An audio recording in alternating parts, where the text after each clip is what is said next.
On the glittering streets of Las Vegas, ruthless gunmen overpower defenseless victims and haul away a motherload of cash. Following a trail from exotic dance clubs to the tranquil suburbs, authorities finally put down the reckless robbers. But a daring jailbreak leads the FBI to a violent showdown with a man so desperate, he'll risk his own family to get what he wants.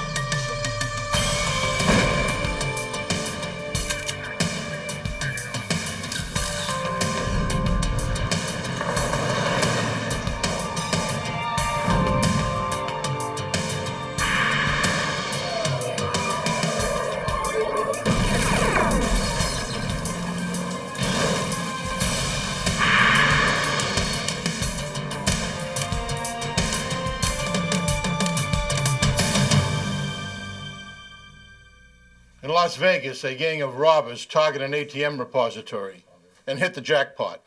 They take over $1 million in cash, the largest heist in Las Vegas history. I'm Jim Kallstrom, former head of the FBI's New York office. The robbery was well planned and precisely executed.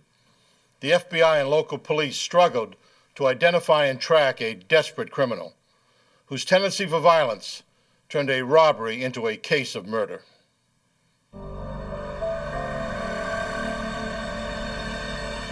Las Vegas, a gambler's paradise, where even criminals sometimes try their luck.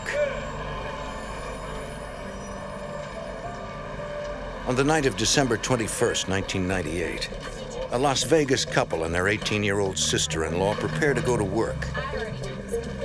The family owns a janitorial service that cleans commercial buildings.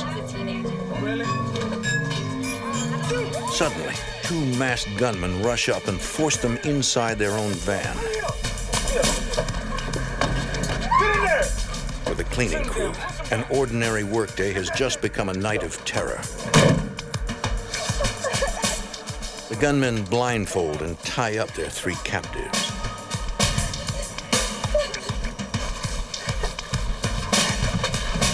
Well, shut her up! What are you looking at? Sit still. Sit still. Don't move. They can hear the gunman talking to a female accomplice on a radio. Let's go. Car 2, are you in position? The gunmen seem to know the janitor's routine. They drive around until 11 p.m., the time they are scheduled to begin work at the Bank of America building. The gunmen even park where the janitors routinely park their van. Get out. Let's go. Your feet down. Let's go, girl. Get out of here. Next. The building is Bank of America's central ATM repository in Las Vegas. Let's go. Cash from 1,200 automated teller machines, often totaling more than $1 million, is delivered there each night. The gunmen force the janitors to use their key card and access code to unlock the door. This bypasses the bank's alarm system. Get in there. Get in there. Let's take it. Get over there. Come on. Sit down. Sit right there. Sit down. Look, turn around. Turn around. The gunmen release the couple and order them to clean the building as they normally would. Turn around. Look. They keep the wife's sister hostage to ensure the couple complies with their orders. She is dead. You hear me? She's dead. Act like you're clean. Get out! Now! Get out.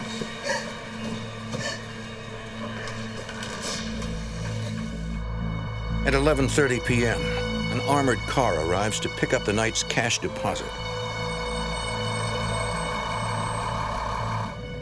Following a standard security protocol, the two guards first call the bank security company to ask if there have been any unauthorized entries.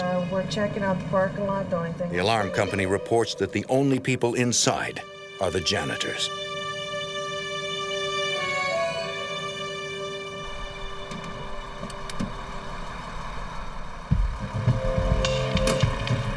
The only vehicle the guards see in the parking lot is the janitor's van.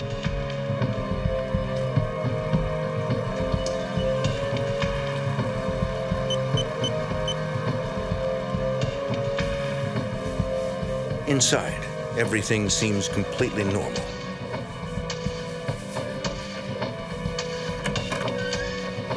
The janitors are too terrified to say anything. The life of an 18-year-old girl is at stake.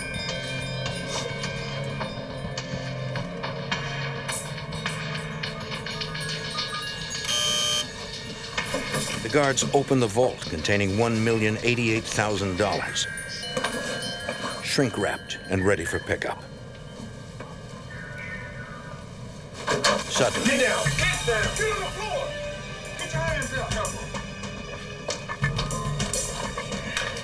as the gunmen disarm the guards, Stay down. one of them accidentally discharges his weapon. Come on! The bullet ricochets off the floor and hits one guard in the chest. Come on! Let's go! What happened? I've been shot.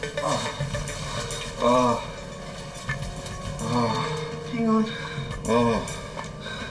One of the guards calls for an ambulance. 12. My partner's down. He's been shot. I need an ambulance quick, please. Please. FBI Special Agent Henry Schlumpf arrives at the scene. He heads the investigation. Everybody was very scared, and it took a little while to calm everybody down and to get a story as to what exactly happened. And the descriptions that we got, because the subjects were masked, were very general in nature. We were looking for 2 males who were either white, black, or Hispanic, 6 foot, 6'3", and about 200 pounds. That was basically all the description that we had. With little to go on, every detail is important. The janitors told us that when the subjects first entered the bank, they were a little taken aback at the number of video cameras that were in the bank. That indicated to us that they had not been inside before. This suggests that the robbery may not have been an inside job.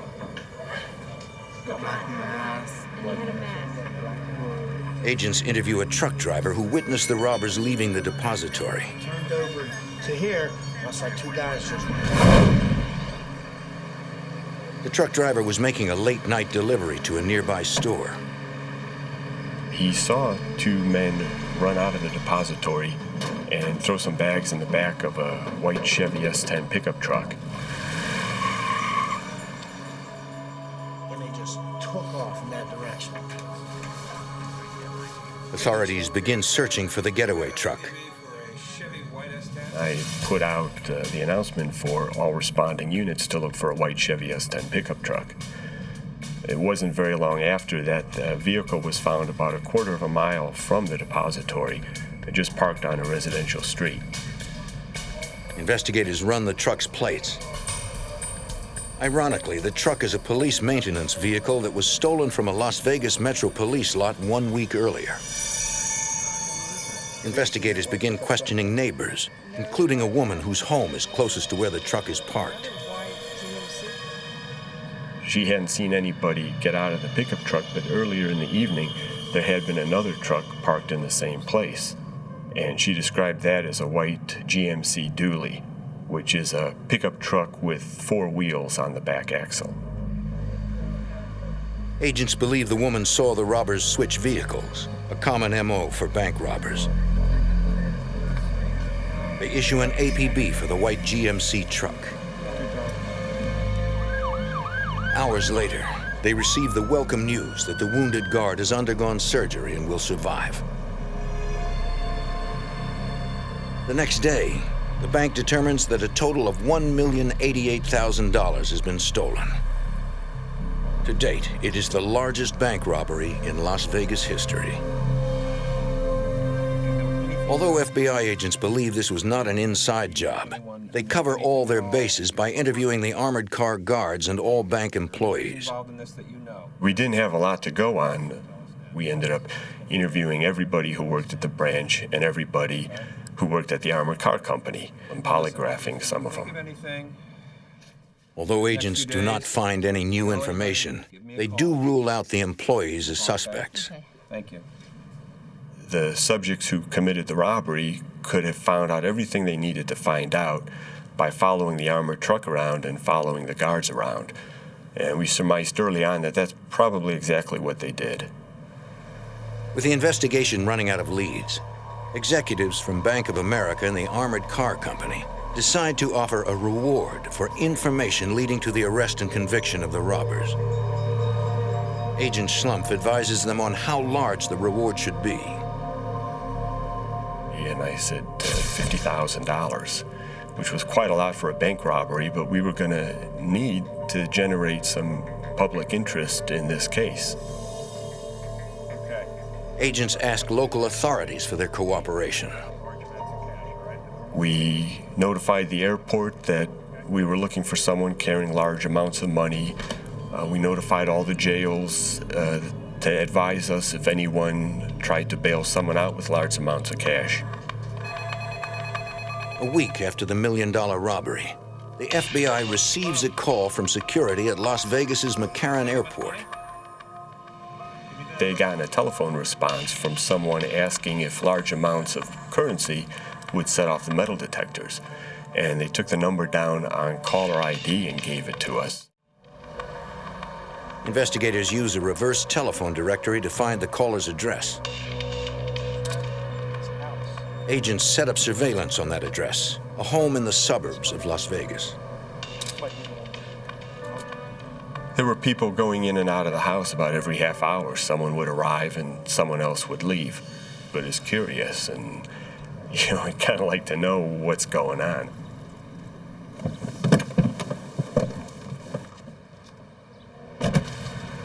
After several hours, agents decide to interview the people in the house. Hello, how are you? I'm Investigator Davis from the Las Vegas Police Department. This is Special Agent Reed. It was just a piano teacher who was giving half-hour lessons, and she was going to be going to Utah with about $3,000, and so she had called McCarran Airport to find out if that would set off the detectors. The lead is a dead end. Agents are back where they started. But later that day, a woman responding to the reward poster calls the Las Vegas Metro Police. She claims to have key information about the bank robbery. So tell me about this stripper friend of yours. Her name's Jennifer. The tipster tells agents about a dancer she knows who works at a local strip club. Oh, fuzzy bottom. You know, over on Tampa. Stripper Her name is Jennifer Arden. Her name's Jennifer. She says Jennifer has been spending a lot of cash lately. He was able to give us a telephone number. We traced that number to a rented trailer. The FBI sets up surveillance on the trailer. Agents watch for any clue to the identity of the two gunmen or the location of the stolen $1 million. In a matter of minutes, a white GMC truck pulls into the driveway. It's the same make and model the robbers used as their getaway vehicle. Agents run the license plates. According to the Department of Motor Vehicles, the truck is registered in Las Vegas to Timothy Blackburn. The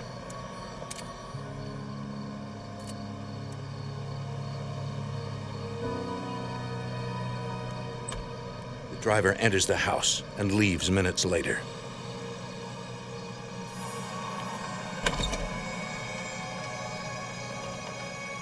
The surveillance team immediately notifies Agent Schlumpf.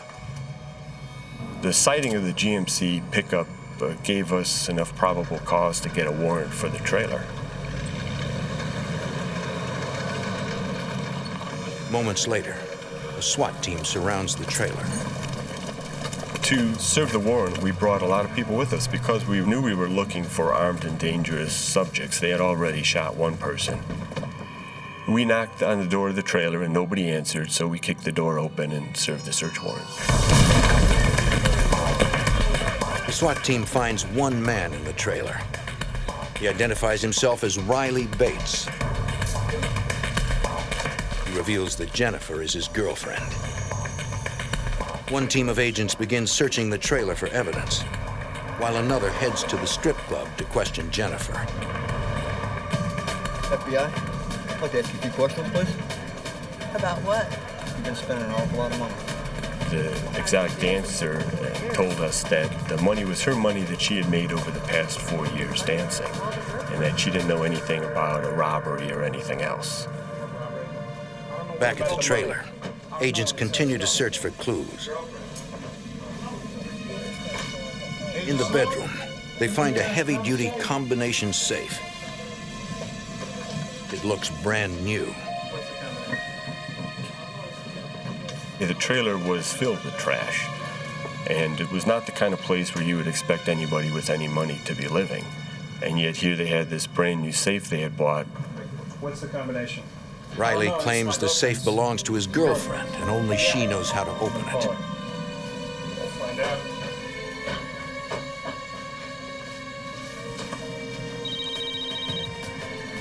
Agent Durham, may I help you? Jennifer, what's the number to the combination of the safe in The your cell? agent asks Jennifer for the combination, It's not my safe, it's my boyfriend's. but It's not she my says safe. Riley How would has I know it. the combination? Did you hear that? She said she doesn't know what the combination to the safe is. The safe belongs to her boyfriend. So we go back to He says Riley it's Bates yours. and tell him that his girlfriend said he had the combination, so then he told us the combination. Yep, that's it. Inside the safe, the FBI finds $50,000 in cash and bags of marijuana. I told you, man, I was selling pot. I told you. Riley insists that he made the money by selling marijuana and claims he knows nothing about the robbery.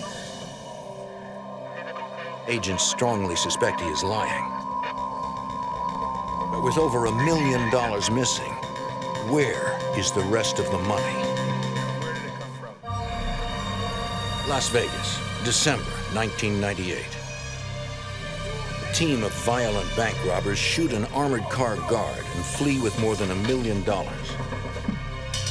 The tip leads the FBI to a rented trailer and a brand new safe containing $50,000. Bunch of cash in here. Jennifer Arden, an exotic dancer, claims she earned the money dancing. Her boyfriend, Riley Bates, says he made the money selling marijuana. Now agents must find the rest of the money. Over $1 million in cash. The FBI calls in one of their top interviewers, Special Agent Brett Shields, to try to get the truth from Riley. Where's that money from? You're getting a lot of trouble here. We tried to remove him from his comfort zone and took him out to my car where he's a little bit more on edge rather than at the comfort of his own home. John Pye. Yeah. You're gonna get in a lot of trouble here. Yeah, Riley Bates was a shifty little guy. He knew he was in a tough position because we'd found the money in the trailer. He tried to maintain that it was profits from the marijuana that was found in the safe. It wasn't believable that he was that successful and he's still living in a single wide trailer. You're gonna be in a lot of trouble here, you know that? I don't know where you're selling pot. We had gotten convinced that we can help him out on the marijuana charges and he doesn't want to get tied up into the $1 million bank robbery. He said, I didn't commit any robbery. So now Agent Shields and I know, we're probably about 2 questions away from finding out who did. So we said, okay, Riley, you didn't commit the robbery, but I believe you know who did commit the robbery. And he said, my brother Robert and his friend Tim. It's my brother and his friend Trent. Really? Yeah. Well, where is Tim right now? I don't know where they are right now. Riley claims that he doesn't know where his brother Robert is. Where are they? But I don't know where they are. But inside the trailer, agents find gaming chips and receipts from the Luxor, a casino on the Las Vegas Strip. So we sent a couple agents to the Luxor, and they contacted management, and sure enough, Robert Bates was staying there.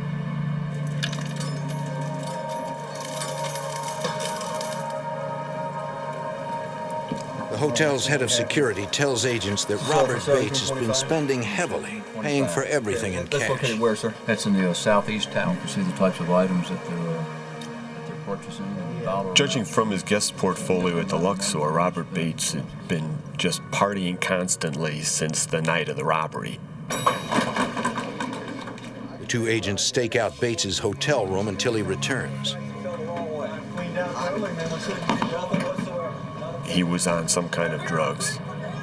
There's no point in trying to interview someone if they're stoned on whatever he was on. Bring your hand back, Mike. Inside Bates's hotel room, agents find drugs, a gun, and $5,000 in cash. With nearly $1 million still missing, agents now concentrate on the second suspect named by Riley Bates, his brother's friend, Tim Blackburn. We set up surveillance on Timothy Blackburn's house. So we had police and FBI agents surrounding the house.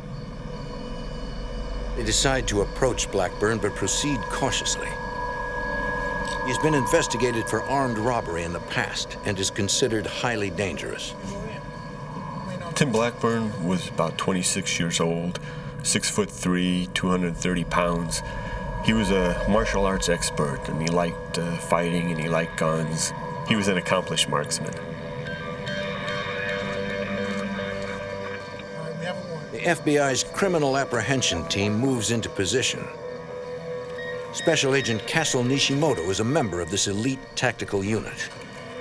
My job was to watch the streets. I knew he was armed, but I wasn't particularly scared at that point because I felt confident that I would be able to spot him, and from where I was watching. The agents were just approaching the house to make contact with the people inside when a car comes driving down the road. The SUV suddenly accelerates towards the agents. The driver loses control. And the vehicle stops, and a man jumps out and runs away. We assumed it was Blackburn who had run out of the car. He was jumping the fence, the walls in the back of the house and so forth, and trying to get away. And so from that point on, we began to search the area. The driver of the vehicle is Blackburn's sister-in-law. Authorities take her into custody. The FBI and Las Vegas police launch a house-to-house search for Blackburn.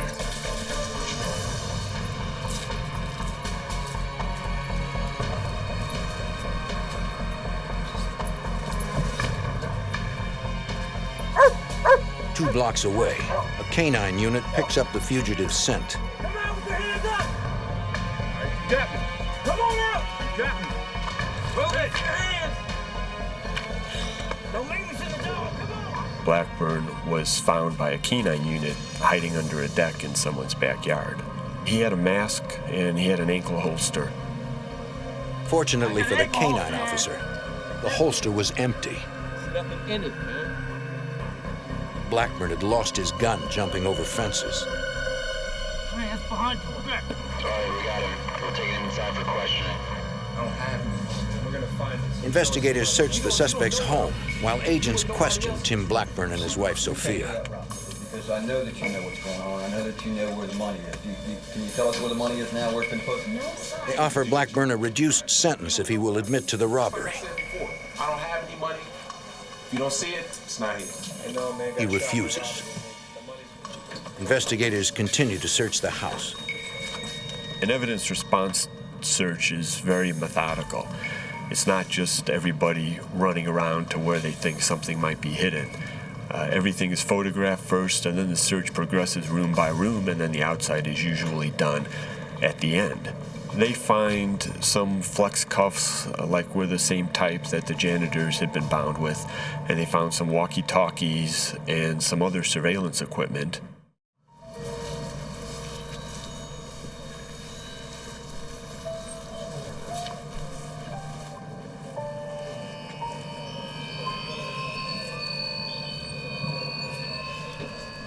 I got something here. Early that morning, in Blackburn's backyard, they find several duffel bags inside the doghouse. I just couldn't believe that he put the money in the doghouse. And then on second thought, I thought, well, maybe that might not be a bad place to put the money, since nobody looks there. It's just an innocuous place.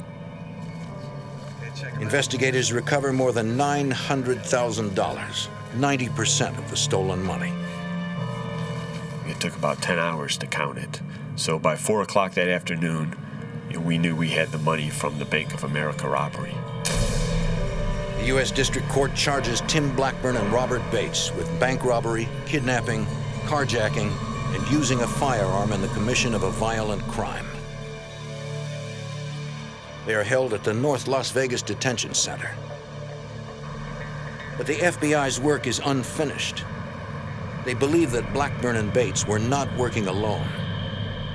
We knew that there was probably someone else involved in the robbery, that it was too much logistically for only 2 people to do. Agents suspect Sophia Blackburn might be involved because her story does not seem credible. I was at the house several times to talk to Sophia Blackburn. Sophia claimed to have no knowledge of the robbery, and in fact, she provided an alibi for Tim Blackburn on the night of the robbery. She said she was with him the whole night. She couldn't account for the money that they found or the other items that were in the house. She was worried because her husband was in jail and she had 2 young daughters to raise herself, so she was claimed to be cooperative, but she would have these stories that were in no way even close to plausible. But that's what she was going to stick with, and there was not going to be really any way to talk her out of them. There was no way that she was ever going to give us any information that would implicate Tim Blackburn. On August 11th, 1999, 7 months after the $1 million robbery, Sophia visits her husband in jail. You can't tell him where I am. She secretly uses a tiny tool on her keychain to loosen the screws securing the divider window. It's good, so my babies are doing all right, man. Babies are great. As the visiting room guard leaves to escort a prisoner,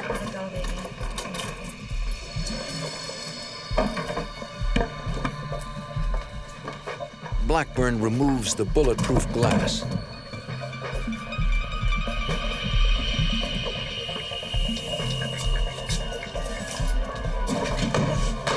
Tim Blackburn climbed through the window and dived into the sally port. The one door closed and the second door opened before anybody realized what he had done. As soon as the second door opened, he was just climbing over everybody in the sally port and he ran outside. Sophia retrieves a gun she had hidden earlier and tosses it to Blackburn. All the alarms are going off, and guards outside knew that there was a jailbreak. As the Blackburns try to get away, they face startled guards in a violent shootout. August 11th, 1999. Timothy Blackburn, accused of the biggest bank robbery in Las Vegas history, breaks out of jail with the help of his wife, Sophia. FBI Special Agent Henry Schlumpf. They tried to arrest Blackburn, but he shoots at them. This pickup truck that's sitting in the lot was going to be his escape vehicle. But the guards are returning fire. Blackburn is forced to abandon the truck. Suddenly, his wife Sophia roars up in an Isuzu rodeo.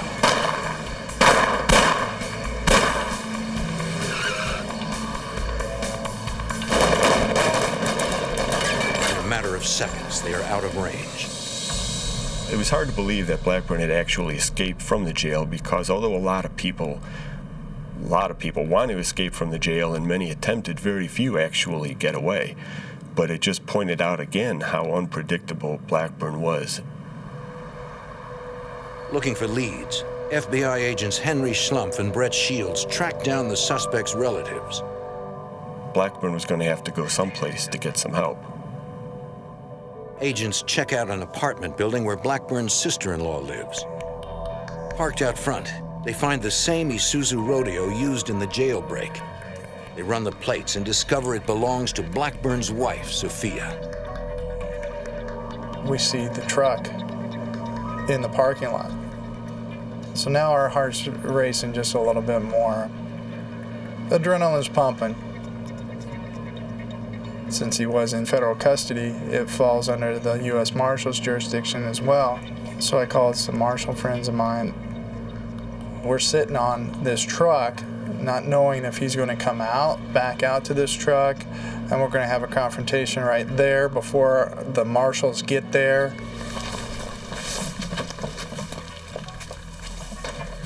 After a few tense moments, U.S. Marshals arrive to help FBI agents raid the apartment. Step outside. Can we go inside? Search your premises? But Blackburn isn't there. Car may have been used in the commission of a crime. You have a Agents ask the fugitive's sister-in-law where Tim Blackburn is. She says she doesn't know. This could be extremely They ask why serious. Sophia's Isuzu is there and not her own car, which authorities know is a Nissan Pathfinder. It's going to be as bad for you as him. She claims it's in the shop, but her story does not check out. Serious. If you're covering him up, Agents suspect Blackburn is on the run with her we're looking for Pathfinder. the vehicle. Can you tell us where it is? No, I have no idea where it's at. For the next week, the FBI searches for Blackburn, his wife, and their 2 little girls. They come up empty. Then, 9 days after the jailbreak, a Las Vegas police helicopter spots a Nissan Pathfinder parked in the desert. A family of 4 is nearby. The FBI and Las Vegas police arrive in force. Now we have no shot. Special Agent Castle Nishimoto leads the FBI SWAT team. We were located on a ridgeline quite a bit above them, and there was a valley between us.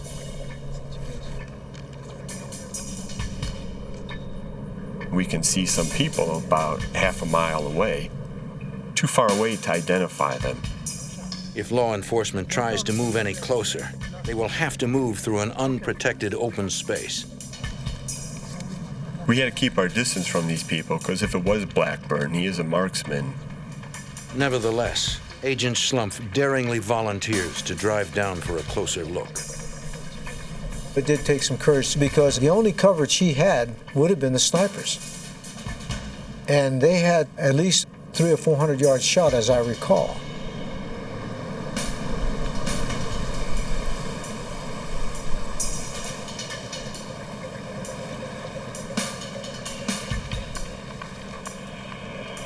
As Agent Schlumpf gets nearer, he can finally make out faces.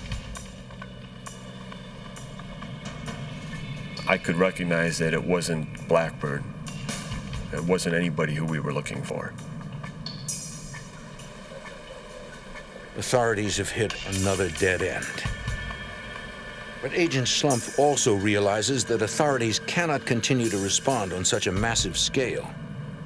There must have been 100 vehicles in this valley. All the SWAT vehicles and evidence response team vehicles and police cruisers.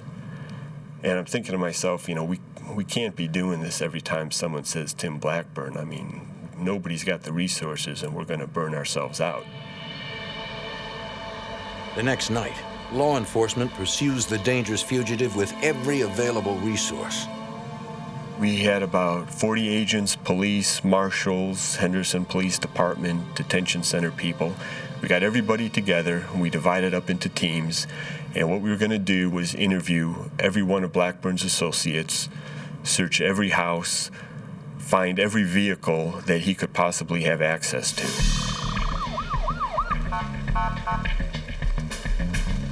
U.S. Marshals tell the FBI they have spotted the fugitive. We arrive right as they're taking down what they believe is Tim Blackburn. I could tell right away it wasn't Tim Blackburn, it was his brother. His brother is a younger, slightly smaller version of Tim Blackburn, very similar in appearance. As we're IDing him, what we notice is that his driver's license was brand new. He had just gotten it the day before. So we asked him, well, what happened to your old license? On the hood. Blackburn's brother claims he lost his license. But agents suspect he gave it to the fugitive to use as a fake ID. In the car, agents find a note from Tim Blackburn. In it, he asks his brother to get him some money. A man who once had $1 million in his possession now needs a loan to survive. We decided to arrest him for aiding and abetting a fugitive. So that's what we did. We arrested Tim Blackburn's brother. Authorities also arrest Blackburn's sister-in-law for lying to federal authorities when she said her Nissan Pathfinder was in the shop. With two of his family members in custody, agents develop an ingenious plan to lure Tim Blackburn into the open.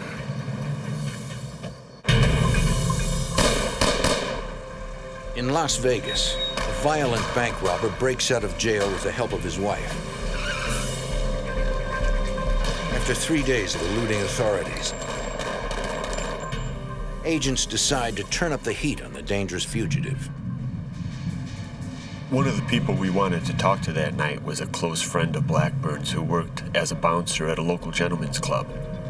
Most people who knew Blackburn either liked him or were afraid of him, and neither opinion was really conducive to providing information to us. His friend was really no exception. He didn't want to tell us anything, but eventually what he told us was that Tim Blackburn had called him at the time he was escaping. Blackburn had called up and said, I'm out, and this friend could hear the sirens and stuff in the background. You're the last guy that we know of. So I told this friend, you are the last person who Tim Blackburn talked to that we know about, and I think he's going to call you again.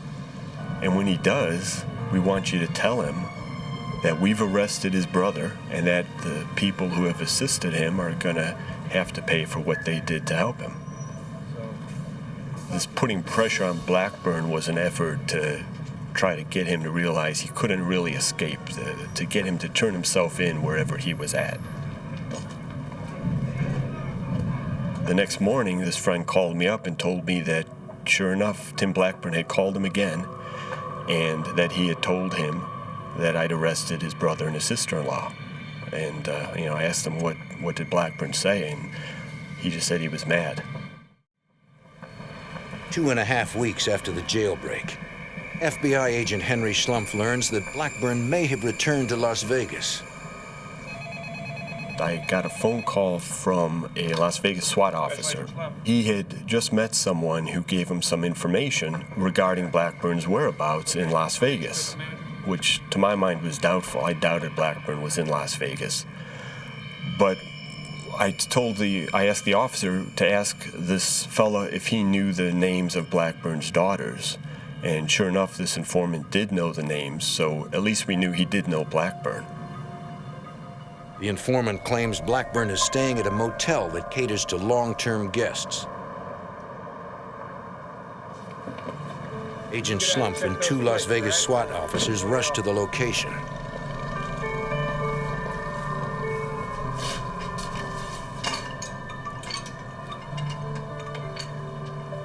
You seen these two before? The manager says he's never seen the Blackburns before and they are not registered at the motel. Okay, that's your register. I'll write that. You have a key? Still, Agent Schlumpf decides to rent a room so he can surveil the facility. Okay. All right.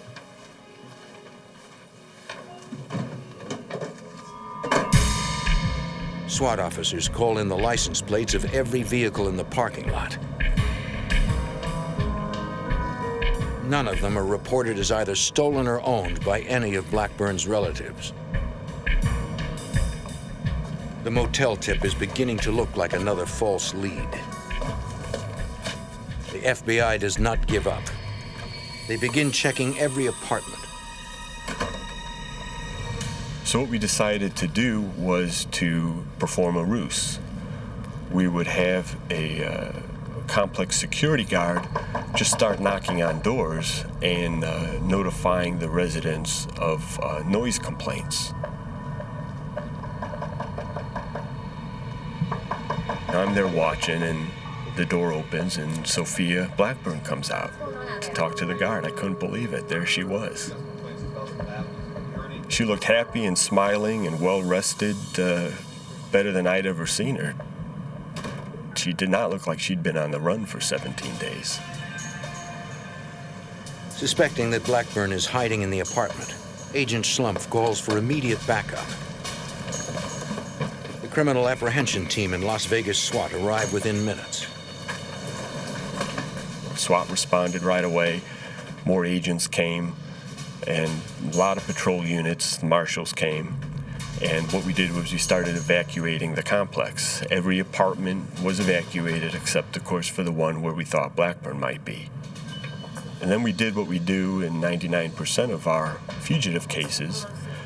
Our criminal apprehension team placed a call into the apartment. I need to talk to Timothy Blackburn. What they do is they tell the person in there, look, we know you're there, you're surrounded, there's no way that you can get out, so come on out. Look, we just want to find a nice, peaceful way to end this whole thing. So I'm waiting for Blackburn to come out, and I'm deciding, where are we going to take him? Back to the jail he escaped from or to a different facility? And that was my mindset. If he was in there, he was going to come out. But he doesn't. Agent Slump, he wants to talk to you. The apprehension team person was on the phone, and she says he wants to talk to you. Hello, Tim. And sure enough, it was Tim Blackburn. And my job was just to keep him talking on the phone, because as long as he's talking on the phone, he's not shooting anybody. When I first started talking with Blackburn, I was kind of commiserating with him, telling him, it must have been hard being on the run for the last 3 weeks. Hey, I took the kids to San Diego. Have you ever been So to San here he Diego? was, maybe 10 minutes from Mexico, and he didn't go there. He came back to Las Vegas. Agent Schlumpf cannot understand why Blackburn has returned, but is even more concerned that his children may be with him. Why don't we just talk about... Then his worst fears are realized. He hears the 2 little girls laughing in the background. There's children inside the room. Repeat, there's children inside the room. The SWAT team set up outside the apartment, and they were there to initiate a hostage rescue if Blackburn turned violent and started hurting any of the people in the apartment, Sophia and their 2 little girls. He says, Henry, I don't suppose you can just let us go. And I told him, I can't do that. I'm not going back to jail, man. I'm not going back to jail. Look, I don't want my kids to visit me in jail. Tim was set on not going back to jail. He said he just wasn't going to go back. And, after shooting a guard, there's no way any of that is going to go away. Schlumpf worries that Blackburn may be suicidal. Hey, Tim, it's time to come in, buddy. Authorities now face a dangerous scenario.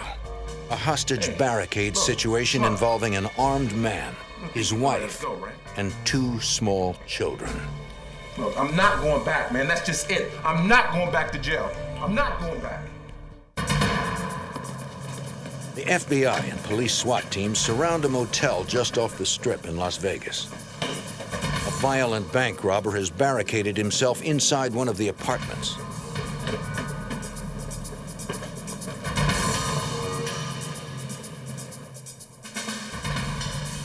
I'm not going back, man. Tim Blackburn is armed and emotional. Inside the room with him are his wife Sophia and his 2 daughters. Oh, you came back. FBI agent Henry Schlumpf tries to talk the desperate man into surrendering. Come on out. Although negotiators are present, Blackburn refuses to talk with anyone but Agent Schlumpf, who months earlier had arrested him for bank robbery. I'm not going back to jail, man. I don't want my kids to visit me in jail. Agent Schlumpf pleads with both Blackburn and Sophia to let the children leave the apartment. Slow it all down. Sometimes I talked with Sophia and sometimes with Blackburn. It seemed like maybe we were getting a little farther ahead talking with Sophia, but then when we take a break and she talked to Blackburn, we kind of have to start over again. He had a lot of influence with her, because he's her husband. She was afraid that if she were to leave with the children, that Blackburn would kill himself. And, she certainly didn't want that to happen. We'd take breaks, and then I'd call in again. There were highs and lows. Sometimes it seemed like we were making progress. Other times, we took a couple of steps backward.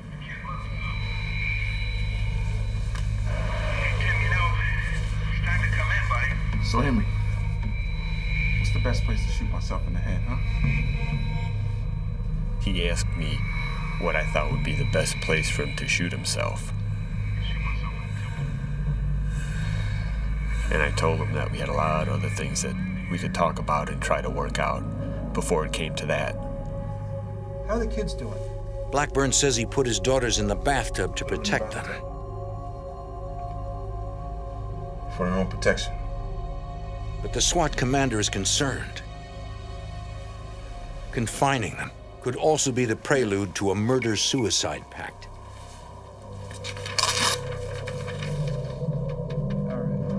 The SWAT team prepares to blow the door in case they need to rescue Sophia and the children. The SWAT team placed an explosive charge on the door, an entry charge, so to be able to breach the door very quickly if they needed to.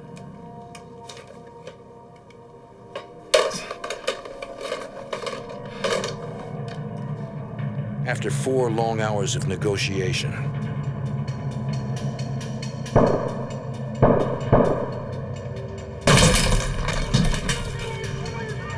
they had to go clear to the back into the bathroom to try and rescue the children. And in this case, seconds, fractions of seconds count. They got there just in time to see Blackburn falling down from a self-inflicted gunshot wound.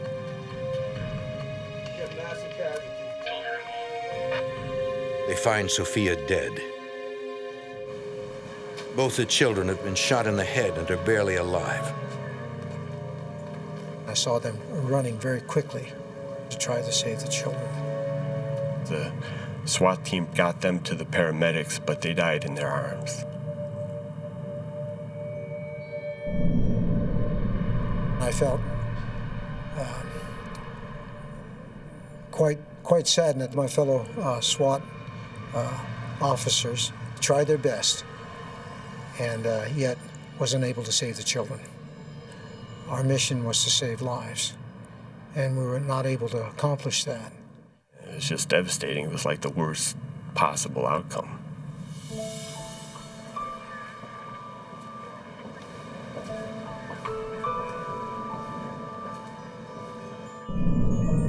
The coroner later determines that the shots that killed Blackburn, Sophia, and their 2 little girls were all fired by Blackburn himself.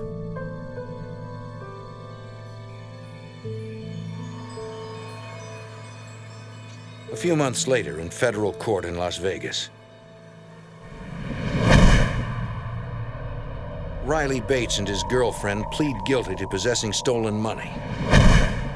Because of their cooperation, they are sentenced to only a year.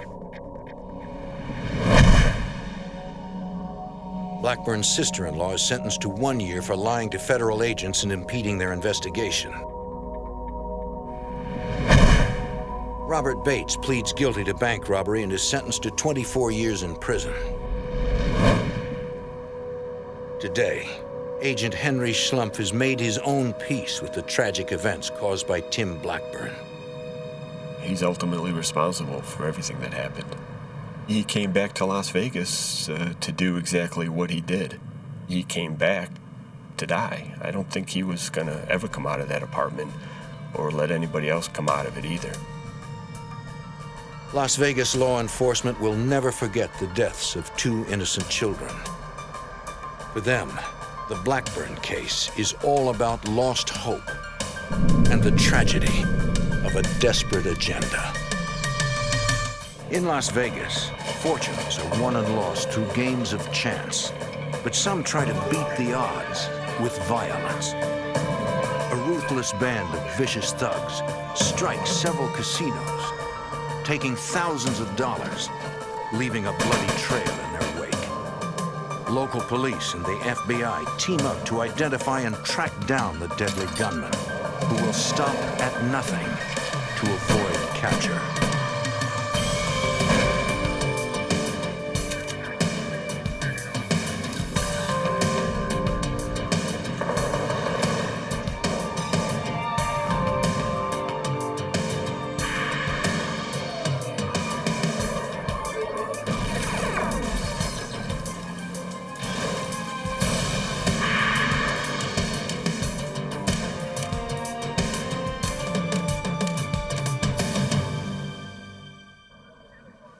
kind of story that Hollywood films are made of.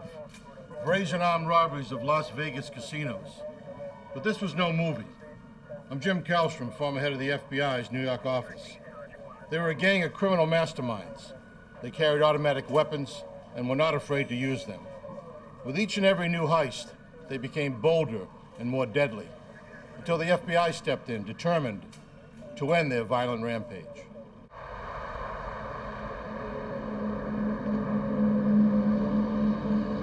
Las Vegas, Nevada, September 20th, 1998. It is shortly before noon at the MGM Grand Hotel and Casino. Two armed couriers, escorted by an MGM security guard, transport the casino's money toward an exit where an armored truck awaits. Suddenly, two gunmen confront them. One grabs the courier's guns, then snatches 3 money pouches containing nearly $350,000 in cash. Then the men flee through a side exit. The guards call the Las Vegas police and the FBI.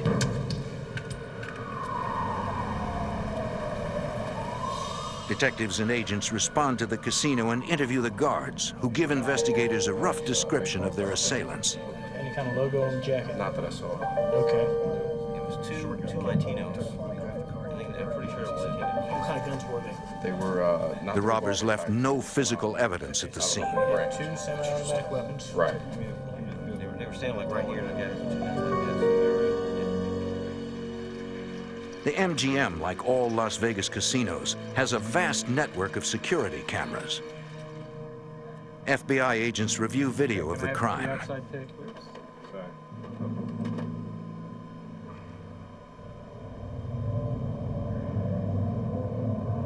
Special Agent Henry Schlump observes the way the lead gunman brandished his weapons, which suggests he could be a dangerous individual.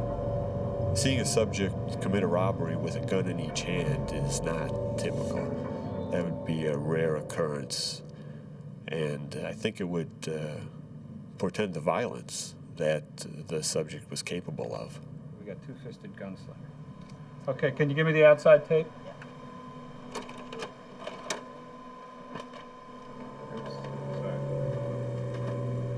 They go directly out to the sidewalk and down the street. Agents also watch footage captured by the hotel's exterior cameras, which reveals that the robbers fled across the street toward a neighboring hotel. Investigators go to the Hotel San Remo and review surveillance video from their exterior cameras. They see the robbers get into a pickup truck driven by a third man.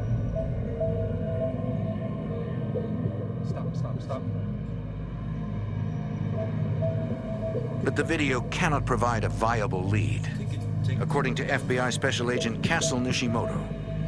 The quality of the film wasn't as such that we could make out exactly the numbers on the plates. We had a few partials on the numbers, but we couldn't see the whole plate. We could only read the first 3 numbers, but we couldn't get the 3 alphabet letters after that.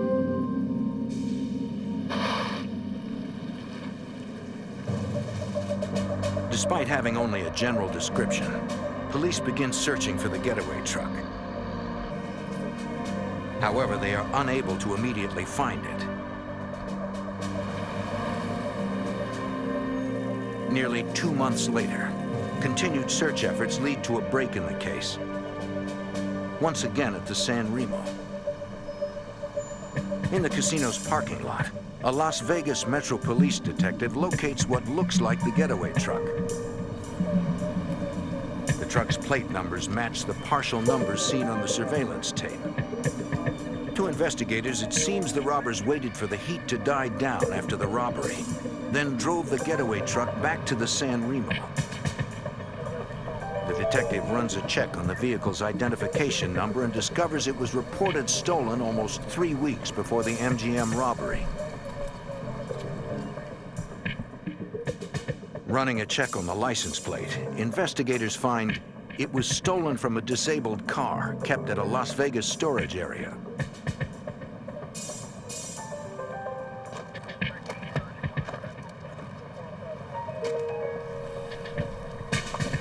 Can I help you?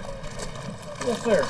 Investigator Fleetwood, we're looking into some thefts that occurred. The manager of the facility tells the Las Vegas Metro Police detective he knows nothing about the theft. He suggests he speak to the watchman who lives at the storage area, Jose Vigoa. There he is, right there. The manager points out Vigoa in the distance. The detective asks the manager to have the watchman contact him, but Vigoa never calls. Months pass, and the investigation runs out of leads. June 28, 1999, 9 months after the MGM robbery. At the Desert Inn Casino, an armored van is making its rounds collecting cash.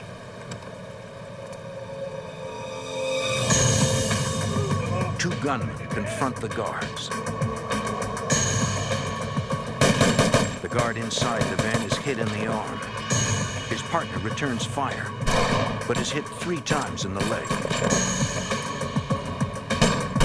Through their training, the guards know to aim for the chest. Their bullets slam into the gunman, but the shots fail to stop them.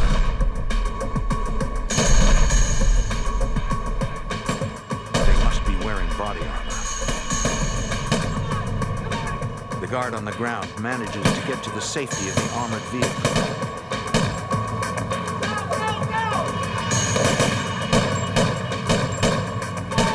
The van's driver heads to a nearby hospital. Both guards survive the gun battle. Within minutes, Las Vegas police and the FBI converge at the Desert Inn. A casino employee tells investigators she saw the gunman flee the scene in a light-colored SUV, and police put out an alert. FBI Special Agent Richard Beasley studies the crime scene. My initial impression was that it was a very bold attempt to take an armored car. These guys weren't afraid to use the firepower that they had with them. There was a number of brass casings in one area and a number of brass casings in the other area where the armored car guards had shot their rounds. Agents believe that the gunmen who committed this attack were not the same ones who held up the MGM. The MO was not the same. In the investigators' experience, criminals rarely change their MO if it has worked in the past. FBI Special Agent Brett Shields. They were successful at MGM indoors, waiting for the guards indoor. The Desert Inn is outdoors, like they're trying to get the whole truck.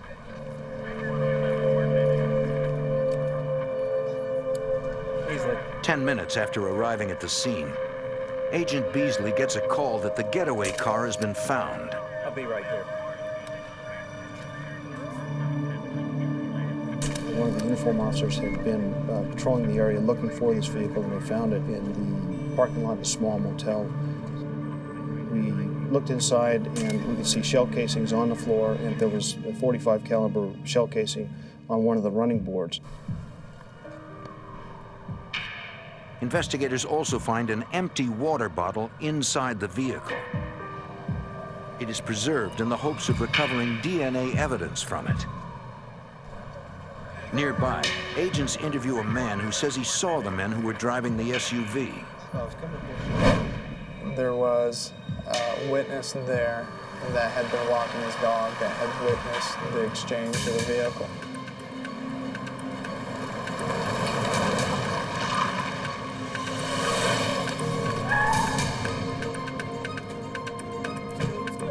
One robber goes to the back of a pickup truck, simply throw a bag in the back, made a loud noise, what we think is the guns.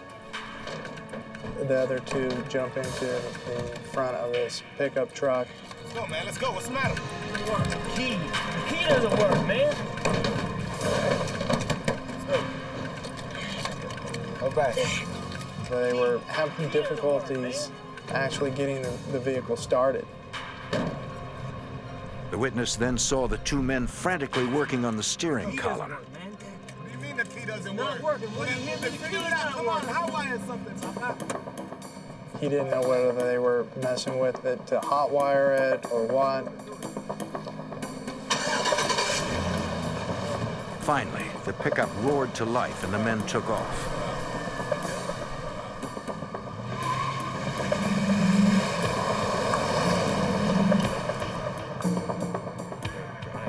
Agents wonder why the robbers had to hotwire their own getaway vehicle. Presumably, they had placed the truck there ahead of time. So why didn't they have the keys? That was strange to us. We couldn't understand why that would have taken place. Then agents notice a pickup of the same make and model parked nearby. We thought maybe because there were two vehicles that were, very similar, parked close together, they had jumped into the other vehicle, and of course their keys don't work, so they had to hotwire it. Agent Slump and I go back to the rear of this second pickup truck, and we notice that there's a license plate rubber banded over another license plate.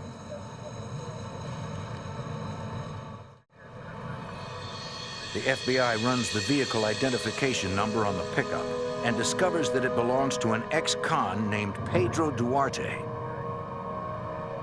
The crime scene investigator finds fingerprints on the top license plate. Investigators run the prints and discover they belong to Duarte. This suggests that Duarte rubber-banded the stolen plate to his own pickup. At the request of FBI agents, the witness agrees to describe the three men he saw to a police artist. Investigators hope that composite sketches will aid in identifying suspects. The next day, investigators travel to Pedro Duarte's house to ask him about his truck. So I had the composite with me, and when we go to knock on the door, and Pedro Duarte comes to the door, it's like, holy cow. Duarte bears a close resemblance to the man in the sketch. Mind if we come in and talk to you for a moment? Sure.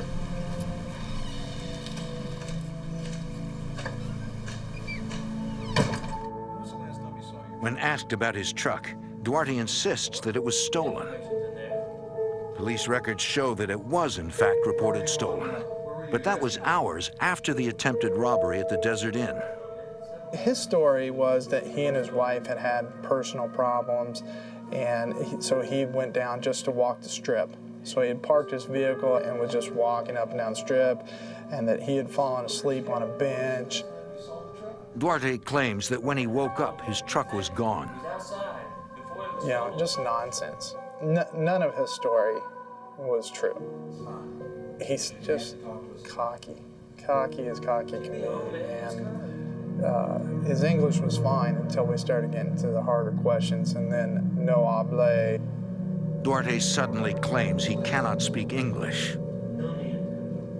The Metro Sergeant was even talking to him in Spanish, and he still claimed that he couldn't understand. It was a very frustrating interview. Discrimination.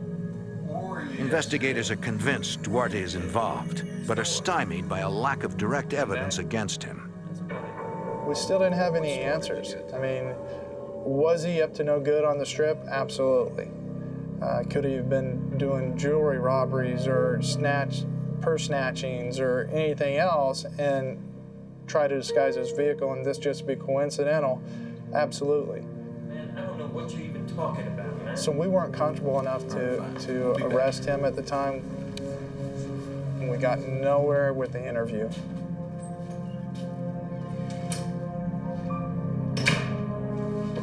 Hoping to get a positive identification on Duarte, Agent Shields shows a photo lineup to the only witness who has seen the faces of the Desert Inn robbers.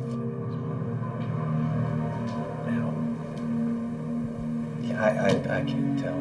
And our witness did not pick him out of a photo lineup. So we had to go back to other means, trying to identify his associates, his money trail. Just kind of a full blitz on Duarte at that point.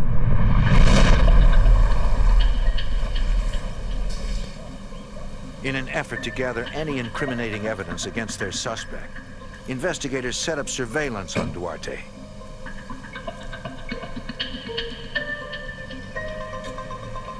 But after weeks of watching, they come up with nothing. The Mandalay Bay Casino, October 11th, 1999, 4 months after the attempted robbery at the Desert Inn. 2 armed couriers pick up $88,000 and transport it to their armored truck. Suddenly, 2 gunmen ambush them.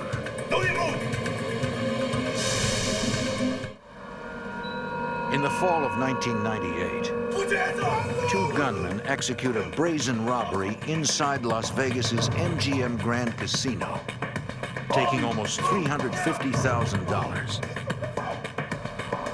Now, a year later, couriers collecting money at the Mandalay Bay Casino are under attack. Don't you move!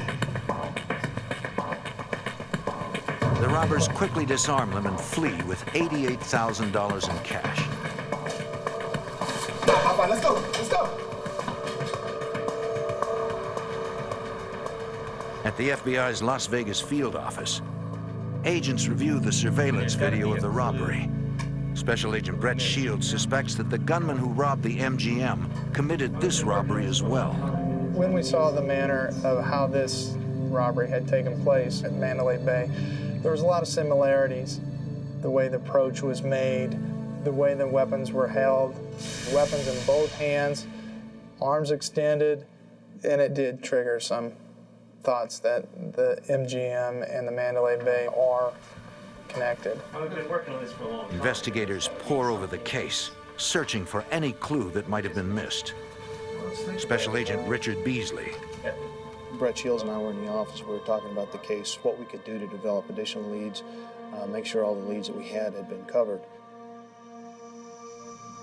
And I'm looking over his shoulder and I recognize the name on there. Vigoa is the watchman at the storage facility that detectives never got to interview. And at that time, it kind of lights went off for me that I told Agent Beasley, hey, if this is actually Jose Vigoa, then, you know, that's our guy. Jose Vigoa. Who's that? Agent Shields has a history with Vigoa. I had arrested Jose Vigoa in 1990. That was one of the first arrests that I had made as an FBI agent. In 1990, the FBI was investigating Cuban immigrant Jose Vigoa for cocaine trafficking and went to a storage facility with a warrant to search his unit. As they're entering to go do the search, Jose Vigoa speeds away. An agent is standing in front of the gate and he actually tries to run him over.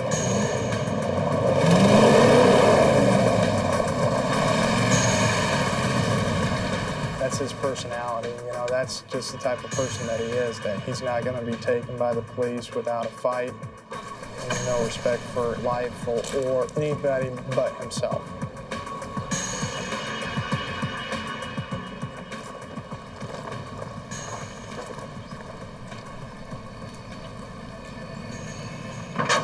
Investigators checked Vigoa's storage unit and found a scale covered with cocaine residue and his fingerprints. He was later convicted of drug trafficking and assaulting a federal officer. He served 6 years in prison for his crimes.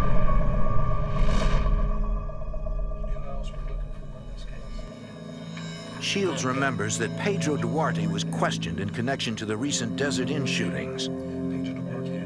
Duarte is Jose Vigoa's brother-in-law. To investigators, it now seems that the 2 robberies inside the casinos are connected to the attack outside the Desert Inn.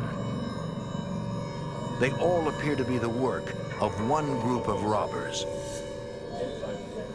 Agents decide to show Vigoa's probation officer the casino surveillance video to see if she can identify any of the robbers.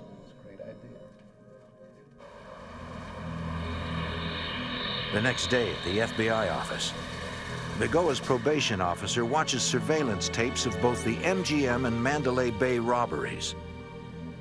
She says one of the gunmen resembles Vigoa,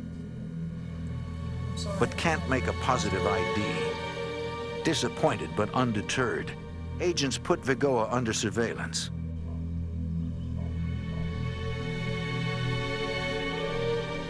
According to his probation officer, Vigoa earns only $10,000 a year and lives in a shack at the storage facility where he works. But Agent Beasley discovers that Vigoa actually lives in a middle-class house. We did financial background checks, and the house was in fact purchased just a few weeks after the MGM robbery. It was interesting to us because about $19,000 in cash had been put down on this house. The house was not purchased in Vigoa's name. It was purchased in the name of a person named Oscar Cisneros. Agents suspect Vigoa is using Cisneros as a financial front to hide his purchases. We knew after talking to Vigoa's probation officer that Vigoa was supposed to be working a labor-type job. He wasn't supposed to have much money. So if assets started showing up in Vigoa's name, that would certainly raise suspicion to his probation officer. Vigoa's finances are questionable, but they are not an indication of guilt. We didn't have any eyewitness identification of him in these robberies, and just because somebody's spending a large amount of cash doesn't necessarily mean that they were involved in a robbery. Vigoa was a convicted drug dealer. We didn't know if he was back in the drug trade, which would account for him having a large amount of cash. The results of the financial background check are not enough to move the investigation forward. We didn't have probable cause yet for any kind of warrant to go search Vigoa's house or his property or his vehicles. It just wasn't there yet.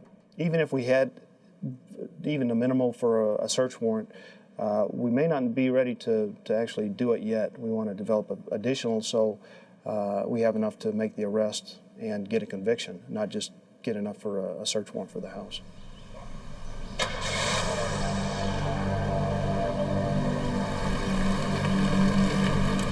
Agents continue to watch Vigoa.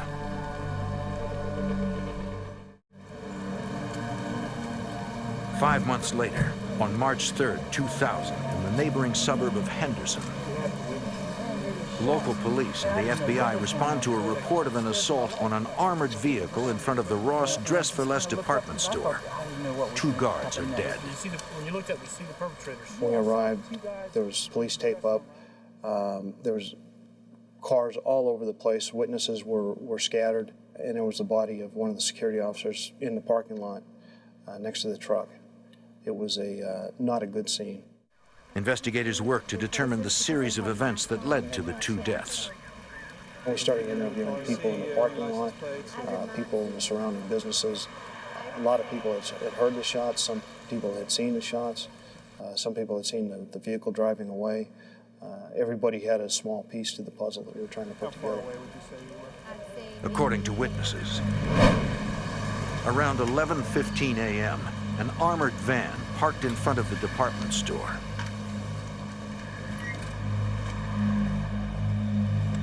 One guard went inside to pick up the store's deposit, passing between two minivans which witnesses reported seeing parked there since early that morning. When the guard returned with the money, the gunman pounced. The courier drew his weapon and fired, hitting one gunman in the knee. But another gunman opened fire with an assault rifle. The guard died almost instantly. The gunman's fury was then leveled on the van's driver.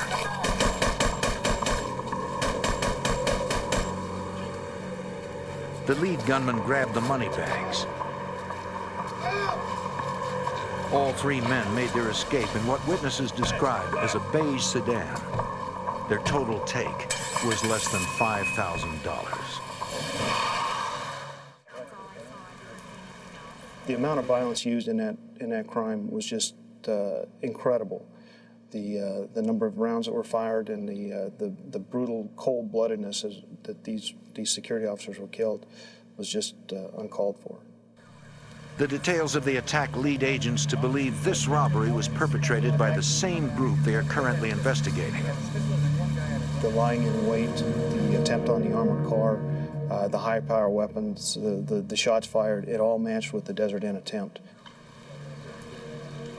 A crime scene technician processes the minivans used by the robbers, but he is unable to recover any evidence that could help identify them. As investigators continue working into the early evening, they experience a moment of unexpected and chilling sadness. When it's getting around 5 o'clock, cell phone starts ringing on the dead guard, and it was just a feeling of emptiness that it's kind of every cop's nightmare, you know, that you're not coming home that particular night, and then your wife or your significant other is calling, wanting to know where you're at and why you're not home. The phone kept ringing, and everybody wanted to pick up that phone and talk on the other end. It was just a bad feeling. Investigators at the scene decide to join forces to track down the killers. We formed kind of an ad hoc task force within the FBI, Henderson Police Department, and Las Vegas Metropolitan Police Department, in order to identify the group of individuals who were doing these crimes. Everybody's goal was the same, to try to catch these guys.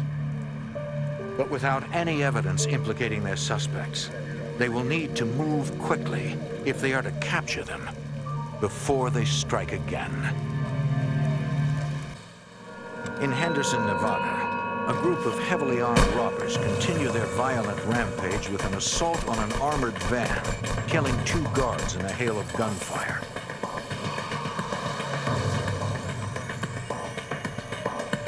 A few hours after the attack, police locate the robbers' abandoned getaway car in a parking lot. FBI Special Agent Henry Schlumpf investigates. We got there, we could see there was blood in the driver's seat of the vehicle. Witnesses to the robbery had reported that one of the gunmen had been shot. A crime scene technician collects the blood as it may become valuable later as DNA evidence. Agents run the plates on the getaway car and the vans left by the killers at the scene of the robbery and find that they were all stolen from a rental car lot. The task force is unable to definitively identify suspects in the robbery, but they are confident it is connected to a string of similar heists over the past 18 months. Those crimes have been tied circumstantially to ex-cons Jose Vigoa and Pedro Duarte, Vigoa's brother-in-law. But without any hard evidence implicating the pair, the investigation stalls. June 3rd, 2000, 3 months after the Ross killings, the Bellagio Hotel and Casino. It's shortly after 6 a.m. Casino employees are counting money in the main cashier's cage. This is robbery!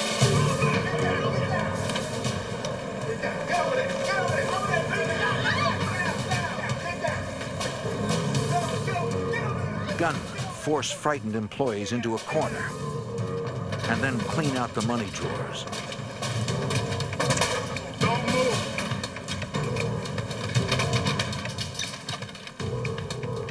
The robbers take over $144,000 in cash. But the gunmen are not finished. They want more. They target a nearby change booth. This time, the robbers allow the cashier to leave. They steal an additional $10,000.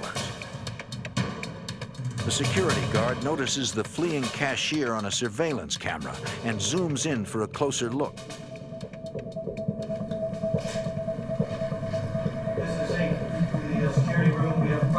The guard alerts outside security as he watches the robbers flee the building through an emergency exit. There they are. The robbers jump into their getaway van and speed off with more than $150,000. They're unaware that Bellagio guards in an unmarked van are following them and alerting police. However, once the robbers realize they're being followed, they react with violence. One bullet strikes the security van's tire, ending the pursuit.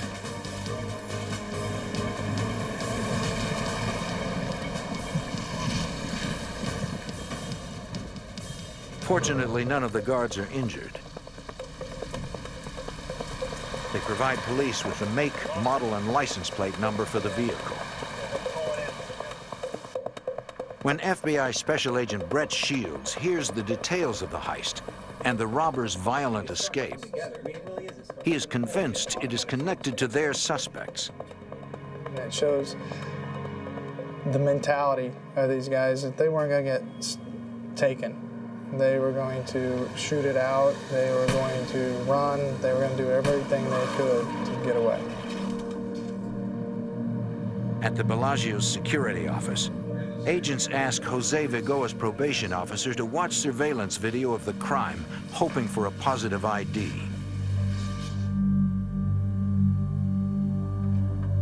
We showed the video, and she said, yeah, that was Jose Vigoa doing that robbery. Sure. I swear to it in court. This is the break agents need to bring in Vigoa. They obtain an arrest warrant, but they worry that this ruthless killer will not be taken down without a fight. In Las Vegas, the FBI has finally identified ex-con Jose Vigoa as the suspected leader of a violent band of robbers who has already killed 2 people.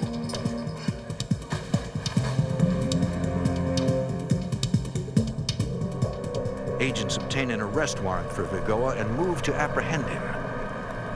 FBI Special Agent Brett Shields. They had a vehicle in front. The Metro SWAT team was going to pull up, exit the vehicle, and take him down at gunpoint. The SWAT officers got out and aimed their weapons at him. I pulled around the SWAT vehicle. He and we're side by side, and I'm actually showing him my credentials, and he's acting like, who are we? And the vehicle in front of him wasn't close enough to his vehicle, so he was able simply to pull out and to proceed.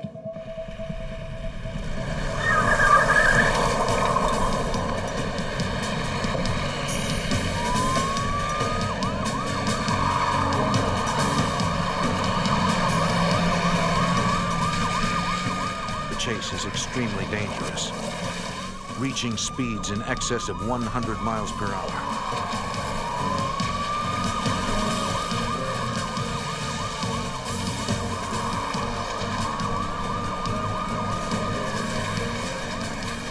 The suspect refuses to slow even for a second.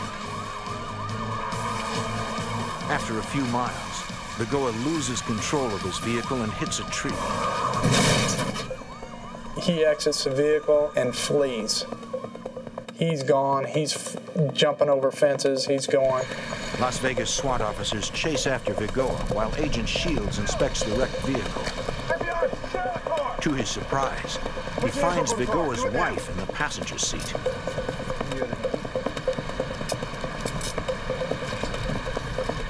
She's taken into custody, but is later released when investigators determine she was not involved in her husband's crimes.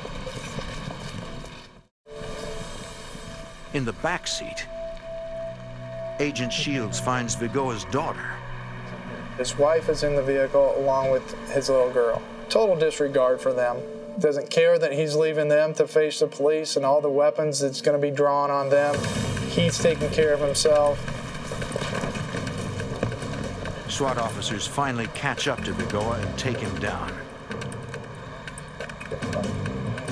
I arrive right as he's getting picked up. He's just arrogant. You can't touch me. I'm the man. So I said, well, we can touch you, and basically told him this. It ends here. And he's not going to see the light of day again. To ensure a conviction, agents need more proof.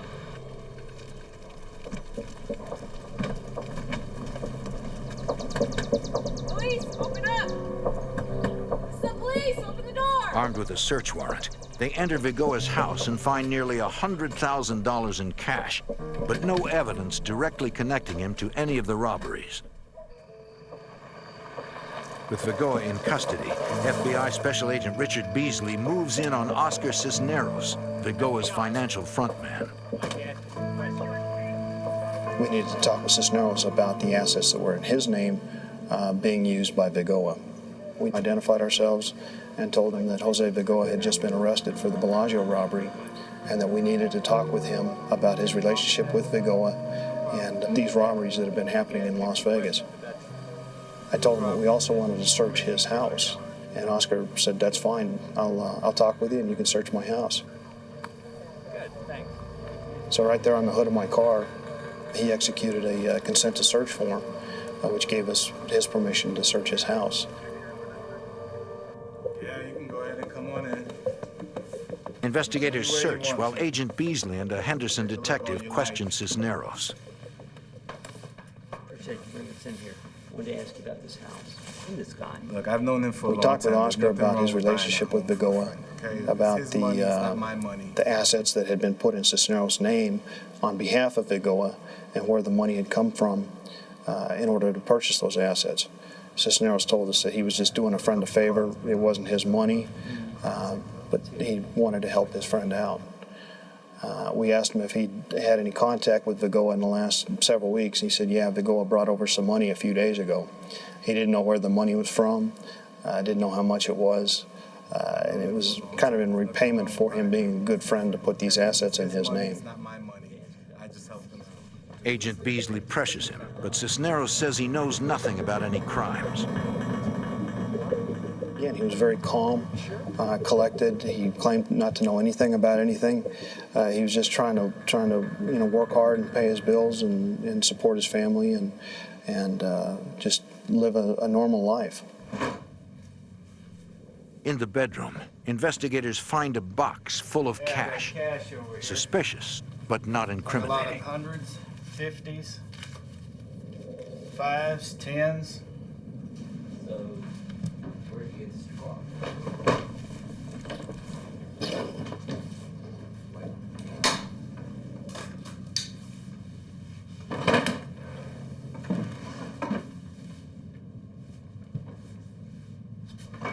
After searching for an hour with no results, an investigator on a hunch decides to search for any hidden compartments.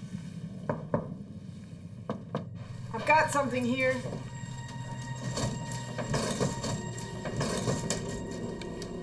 And uncovers a motherlode of evidence.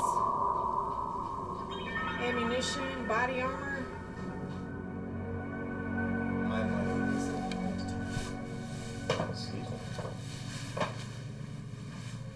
Agent Beasley talks with the searchers. And they said, Rich, we found it. We found a secret compartment in his closet. Appears to have everything in it that's going to be what we've been looking for. The agent needs to know if the items in the closet were used in the robberies.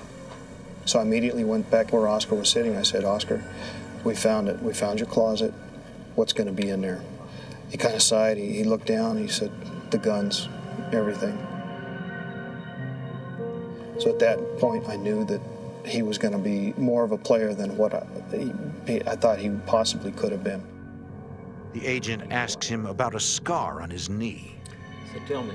And I could see the inside of his right knee, and there was like a puncture wound. I got shot. Shot? Where? At Ross. We were just ecstatic. We identified one of the people who had been shot at the Ross, and we were well on our way to solving that killing. All right. How much time am I looking at? He started asking us what kind of penalty he was looking at, what kind of prison time, and we were very honest with him. We told him, we couldn't tell exactly for sure what he was looking at, but it could very well be the death penalty. because of the murders with the aggravated robbery, and he continued to ask us more about the potential penalties. Might even be the death penalty. I could always put in a good word for you. But I mean, you know, you're going to have to help us out here. All right, look. Eventually he confessed to the Ross killings, the Desert Inn attempted armored car robbery, the MGM robbery, the Mandalay Bay robbery, the Bellagio robbery. Okay, the lead guy is Jose Vigoa. That's the lead guy. Based on Oscar's confession, we learned that Vigoa was the ringleader. He was the one who was organizing everything, deciding which hits to do. His brother-in-law, Pedro Duarte, had been involved in the robberies until the Desert Inn. After that, they brought in another individual, Luis Suarez, and he had taken part in the Ross killing as well. I think Cisneros eventually confessed to us because he truly had remorse about what had happened, not so much with the robberies, but with the killing of the armored car guards. As Cisneros continues to confess, investigators process the evidence in the bedroom. They were taking each piece out, cataloging it, making sure that nothing was disturbed as far as fingerprints or DNA type evidence.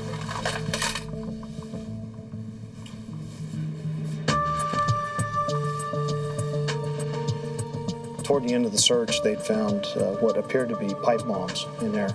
They were 4-inch black PVC type pipes with some type of circuit board attached to them.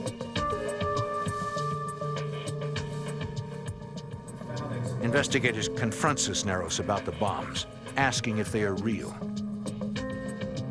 And Oscar said, no, not really. Didn't really give us a warm feeling that we could rely on what he was telling us. He said, I'm going to ask you one more time. What are these things? He said, oh, we were just playing around. You don't really have to worry about them. It was that point, because of the vagueness of the answers, that we decided to go ahead and evacuate the house and the surrounding neighbors. Agents take the evidence and abandon the house, leaving behind the pipe bombs. We called the bomb squad, and they came in and looked at the devices. They couldn't x-ray them because they were black PVC, and so they made the decision to go ahead and just explode them right there in the bedroom. Based on Cisneros' confession, investigators arrest Pedro Duarte for being the getaway driver at the Desert Inn. Pedro Duarte, warrant for your arrest. Going off this wall.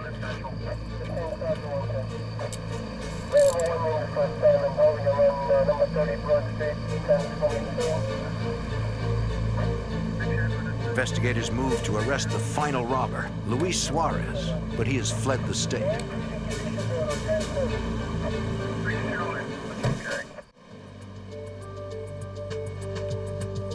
Ballistics experts test the weapons found at Cisneros' house and match them to bullets and shell casings from the Ross killings and the Desert Inn shooting. Experts also find critical evidence against Vigoa. We found Vigoa's fingerprint on one of the bullets inside one of the magazines that was in Cisneros' closet. Prosecutors hold Oscar Cisneros at the Clark County Detention Center and intend to use his testimony at trial against the other robbers. We felt like it was a pretty tight package. We had Cisneros' confession, we had all the physical evidence for the guns and the money and the clothing that we'd found in the closet. So we felt like it was coming together very well. But one event would put the entire case in jeopardy.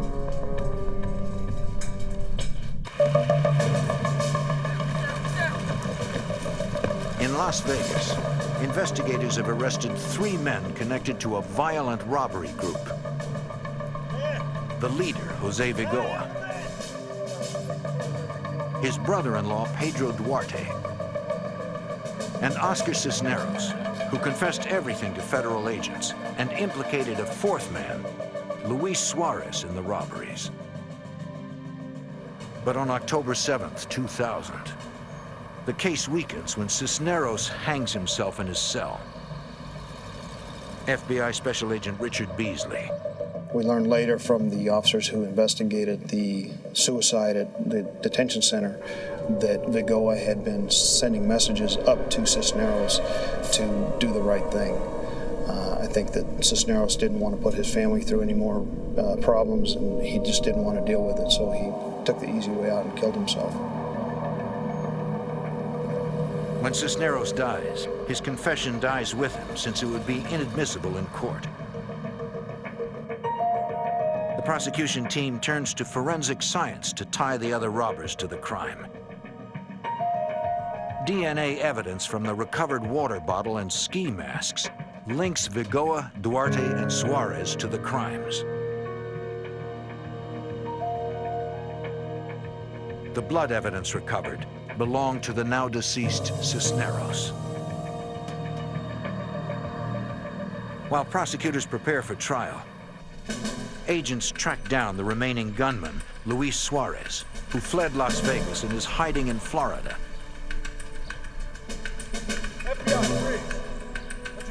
FBI Special Agent Brett Shields. We went down to Florida, discredited all his alibis, and then he was ultimately arrested for this crime.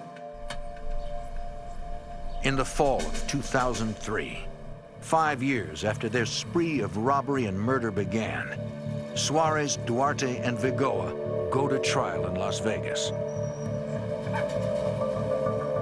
Luis Suarez plea bargains to 1 count of armed robbery and receives a sentence of 6 to 15 years. Pedro Duarte takes his chances at trial and is convicted of 2 counts of attempted murder and other charges. He is sentenced to 16 to 70 years. In order to avoid the death penalty, Jose Vigoa pleads guilty to 2 counts of first-degree murder and 44 other charges. He is sentenced to life in prison without the possibility of parole. It took the combined efforts of 3 law enforcement agencies to bring this vicious gang of robbers to justice. This case was solved not by the FBI, but by the cooperation between the FBI, Henderson Police Department, and Las Vegas Metropolitan Police Department. It was just a great feeling to be able to wrap up a case like this. Obviously, there were many victims, not just the security officers who were killed, but their families and the people inside the casinos and the people who were traumatized watching these armored car robberies go down and the casino robberies. There's a lot of people really shook up over this, and to take these guys out of the mix was a very good feeling.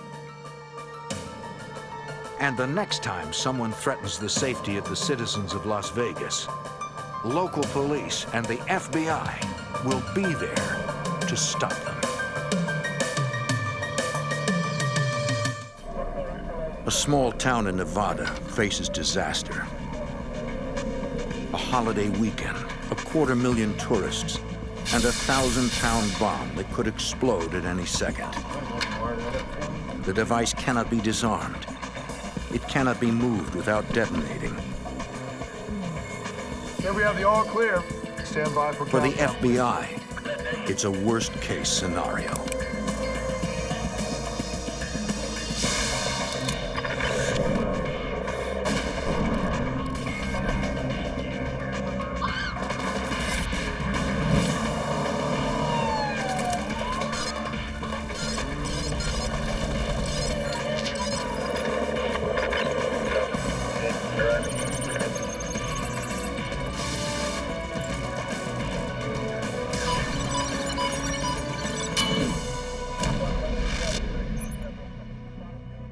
In 1980, the FBI faced the largest explosive device they had ever seen. The bomb was sophisticated, carefully constructed, and designed to destroy an entire building. I'm Jim Kallstrom, former head of the FBI's New York office. Agents and bomb experts responded from all over the country. Their mission, to disarm the deadly device and stop the dangerous extortionists who built it.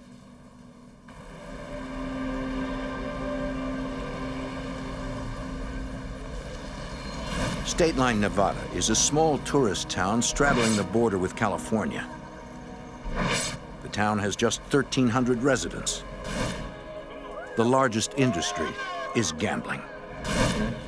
With all that cash lying around, it makes an appealing target for criminals looking to make a big score.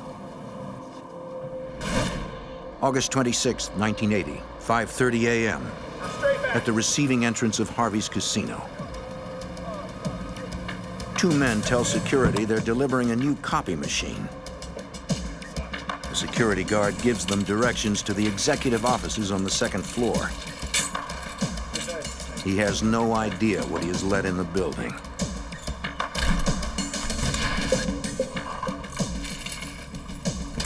This is no copier.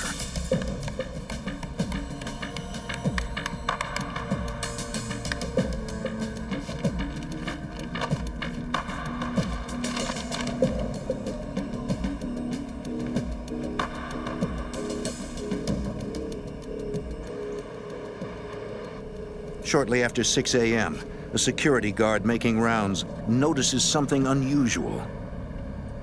The door to the executive office is jammed. It looks like the lock has been glued shut.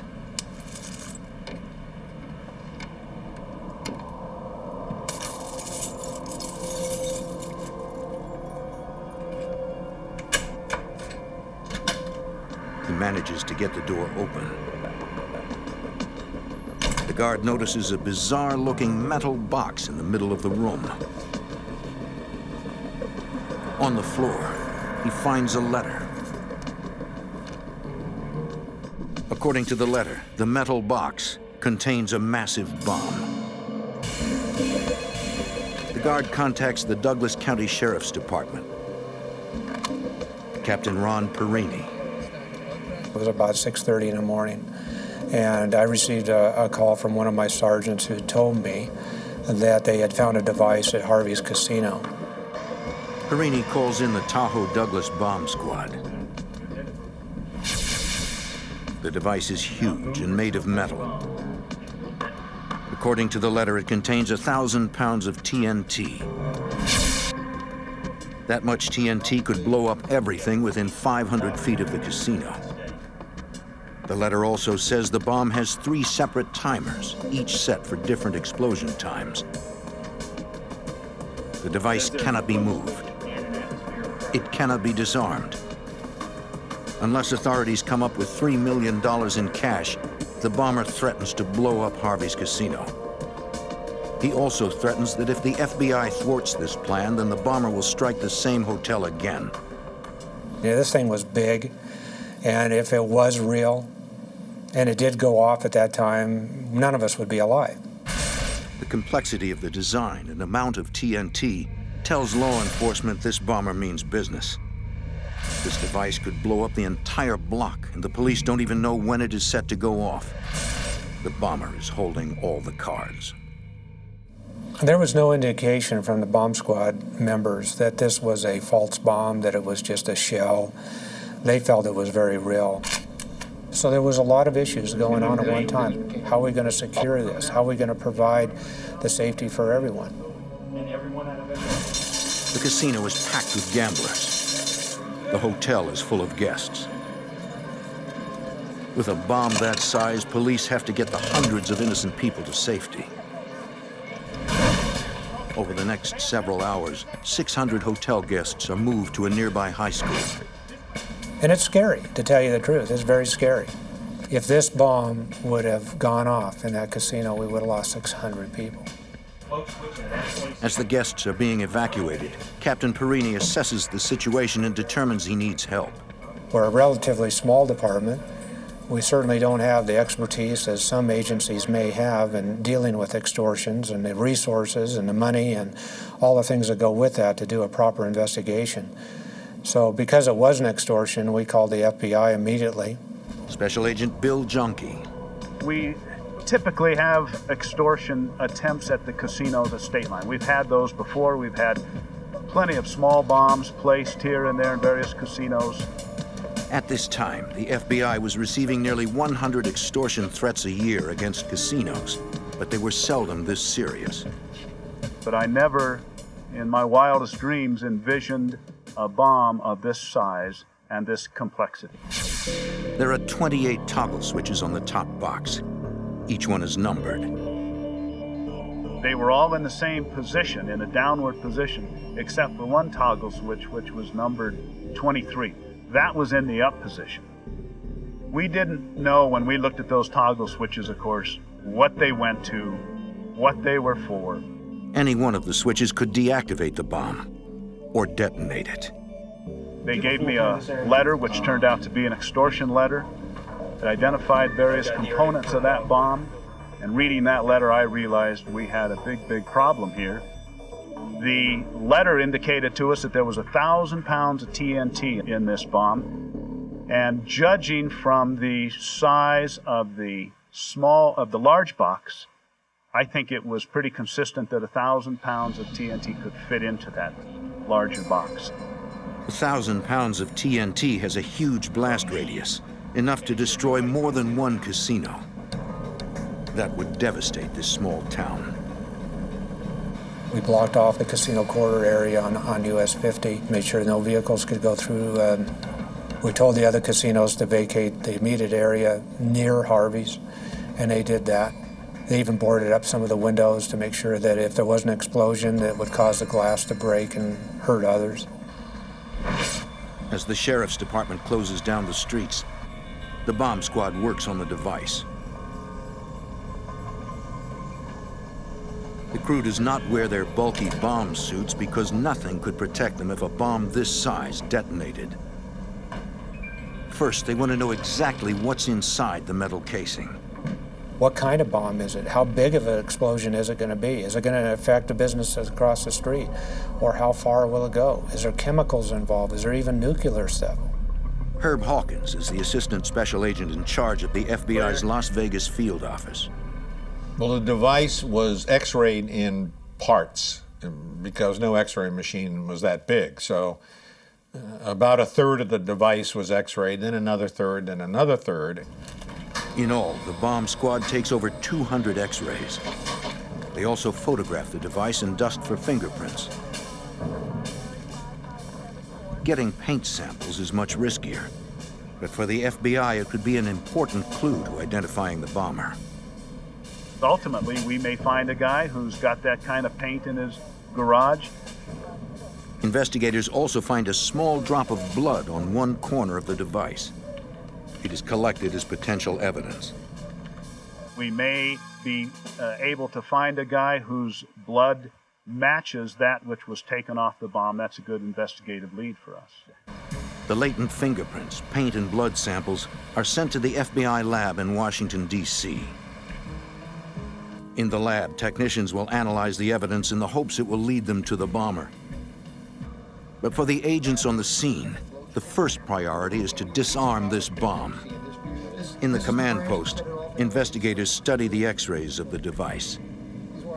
The bottom 3/4 of this lower box was very high density. The X-rays couldn't penetrate it. That told us, in essence, that it was explosive in there, or some kind of material in there filling that bottom box. We could see wires from the top box going into that material in the bottom box. We presume those were wires from the detonators, from the blasting caps, into that explosive material.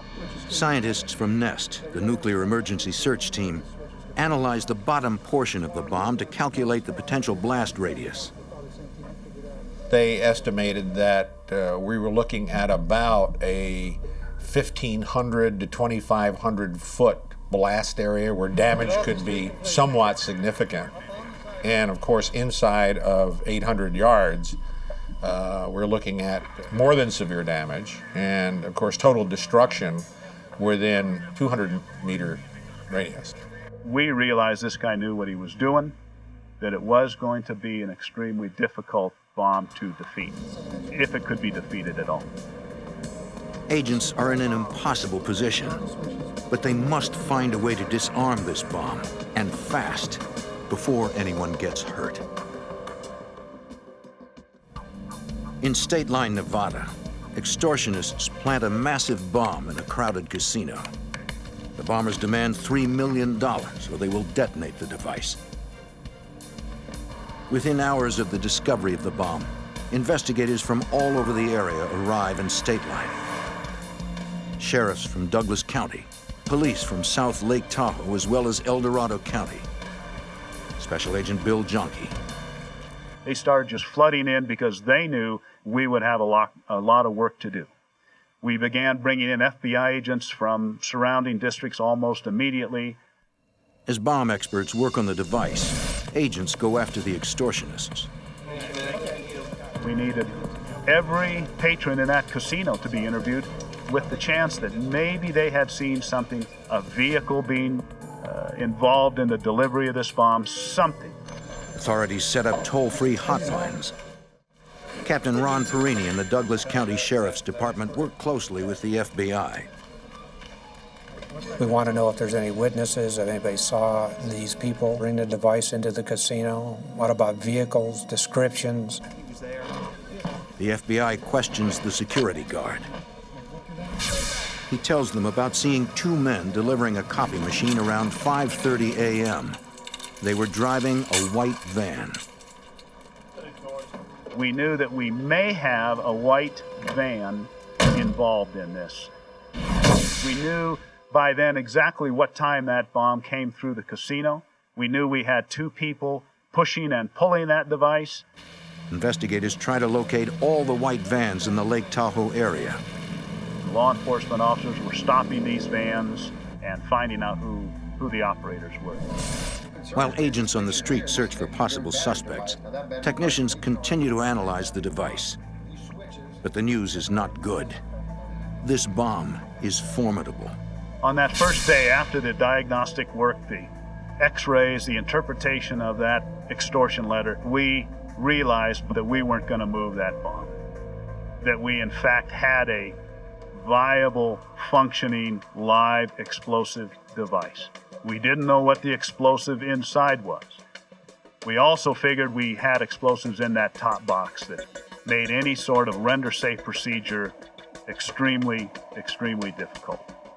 By late afternoon, we decided that we were not going to penetrate this bomb with any equipment that we had or that was developed anywhere in the country. It appears the bomber has won. The FBI must take a new approach. They're going to have to cooperate. That evening, agents meet with Harvey Gross, the owner of Harvey's Casino. We thought we might have a very good opportunity to arrest, to identify the people involved in this crime through the delivery of the money. So we wanted to comply with the instructions. The bomber wants $3 million delivered to a remote location via helicopter. In exchange, authorities will receive instructions on how to move the bomb and detonate it safely. We told them the problems we were having with this bomb, and we had a window there that was closing as far as getting the money together or deciding what we were going to do. Agents feel that $3 million in cash is the fastest way to find him. The casino owner is skeptical. And he said to us, "What are you going to try and do with this person?" And we said, "We are going to try and catch him." And he said, "Well, if you're going to do that, I'm not giving him $3 million. So he gave us $5,000, which we appropriately marked, and the rest was cut up paper. An FBI pilot will fly the helicopter. Since the bomber has forbidden any radio contact, the pilot will wear a wire. He must land at a designated spot at South Lake Tahoe Airport no later than 11 p.m. At 12:05, he will receive further instructions. He specified that no law enforcement be involved in this operation whatsoever. Well, that was pretty unrealistic.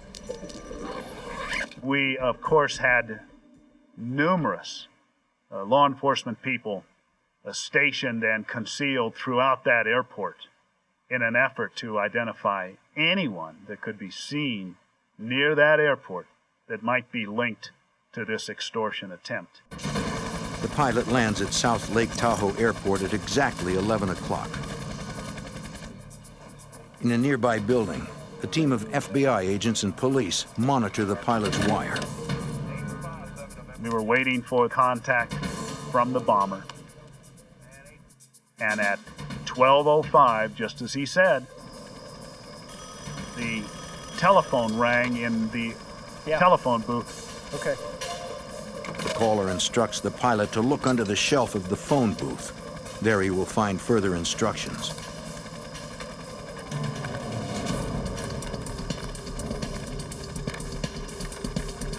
Follow Highway 50 to the west, the right-hand side in a straight line. He read that note aloud as he stood there outside the phone booth.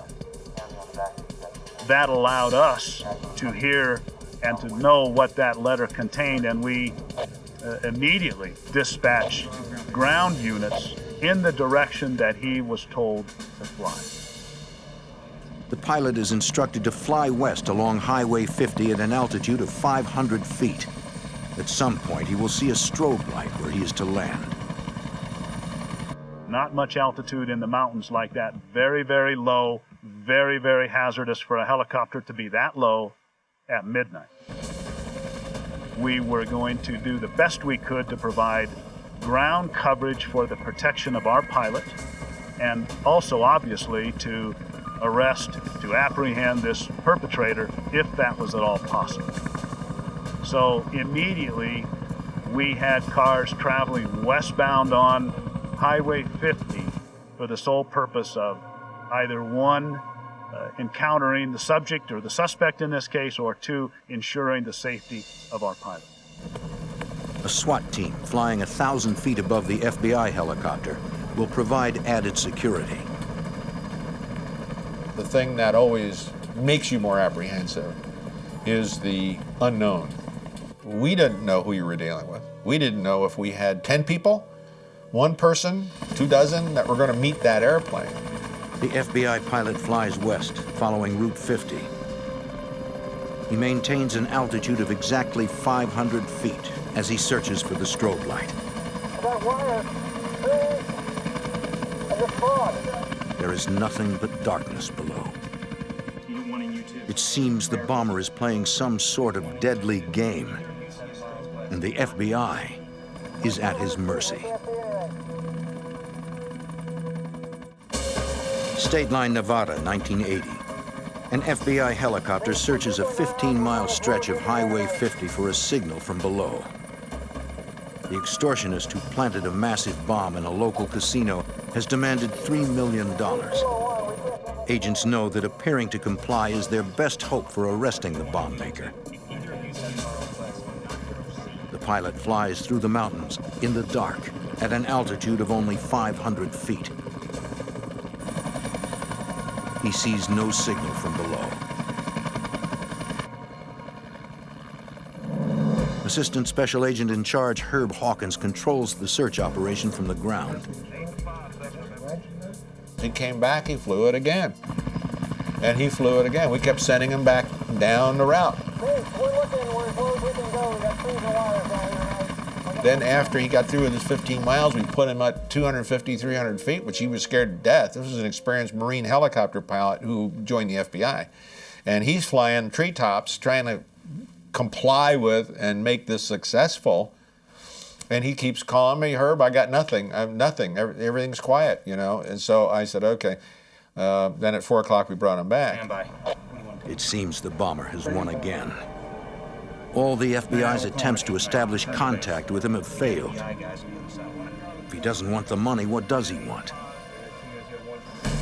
Agents turn to their only other lead, the airport telephone booth where the bomber left instructions for the pilot. Special Agent Bill Jonke. We, of course, examined that telephone booth for latent fingerprints, and we interviewed a few people, but we basically came up with nothing. Nobody had seen anything at that airport that was suspicious in nature. So that was a dead end. We had not established contact with the extortionist. And that was of grave concern to us because we needed more communication. The next morning, the FBI asks Governor Robert List of Nevada to hold a press conference. He needs to convince the bomber to reestablish contact. This request is made due to a failure of enlightenment and a confusion in following the previous directions. The hotel is prepared to comply and is standing by as before. We had basically silence on Wednesday. I think that the people were too cautious to make another contact. For the Tahoe Douglas bomb squad, it's a potentially deadly dilemma. How can they move the bomb without knowing what's inside? It was very heavy. It was made of steel, and it was loaded with up to 1,000 pounds of explosive. We couldn't just pick it up and carry it out of there. We realized to even move it, even if we had a safe way to move it, would require 3 to 4 people. That's way too many to have anywhere near a device that could explode. Even if they can move the device to the parking lot, then what? We, in essence, have a giant hand grenade here. If it exploded, it would send steel shrapnel all over the place. We really couldn't afford to have it outside. Agents and bomb experts do not know if the massive bomb is set on a timer, if the extortionist can set the bomb off remotely, or exactly how volatile the explosive material inside is. They have some hard decisions to make. One member of the team makes a radical suggestion. Our experts told us, and we all agreed, that if we could explosively separate this top box, knock it off the bottom box at a very, very fast speed with explosives, we could defeat the electrical current from the battery that was being generated and maybe avoid a detonation of the main charge.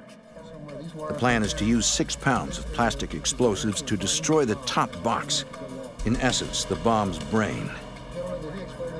If they could sever that pulse from actually going down to the dynamite, it may not go off. Everything depends on whether or not the top box is also rigged with explosives. If the top box contained dynamite, then our explosive separation would fail because, in essence, the bomb would, what we call, sympathetically detonate. In other words, the explosion from our attempt to remove the top box would detonate all the explosives in the bomb. It's a risky procedure. The entire casino could be destroyed. They need permission from hotel owner Harvey Gross. And what he did say was, as long as nobody gets hurt, we can't keep doing what we're doing. We're going on for hours and hours and hours, and nobody can come up with a solution other than that, then that's okay. There was tears in his eyes, and he basically was giving us a directive that you take care of everyone here. Make sure nobody's harmed. I don't want anybody hurt. If the device does go off and it destroys a casino, we can rebuild it. The bomb squad sets up a linear-shaped charge, positioning the explosives to destroy the top box.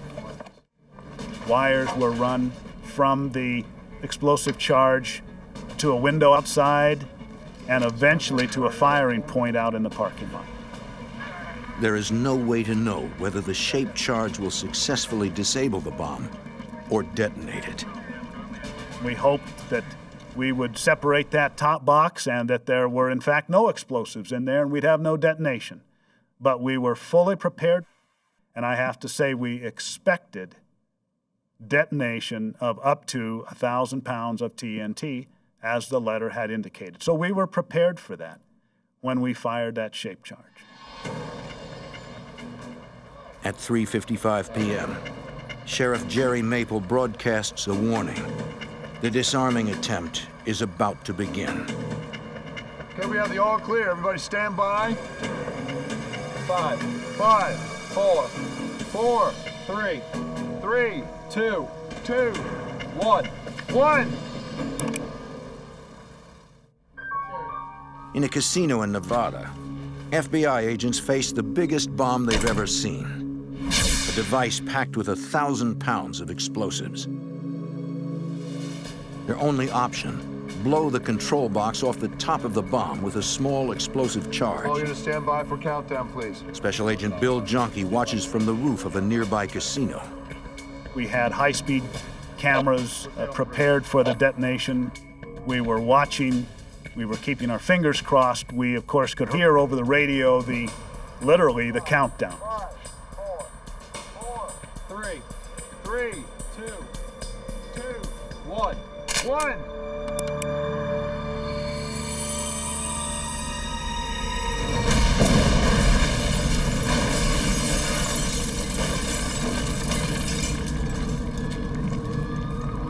The plan has failed.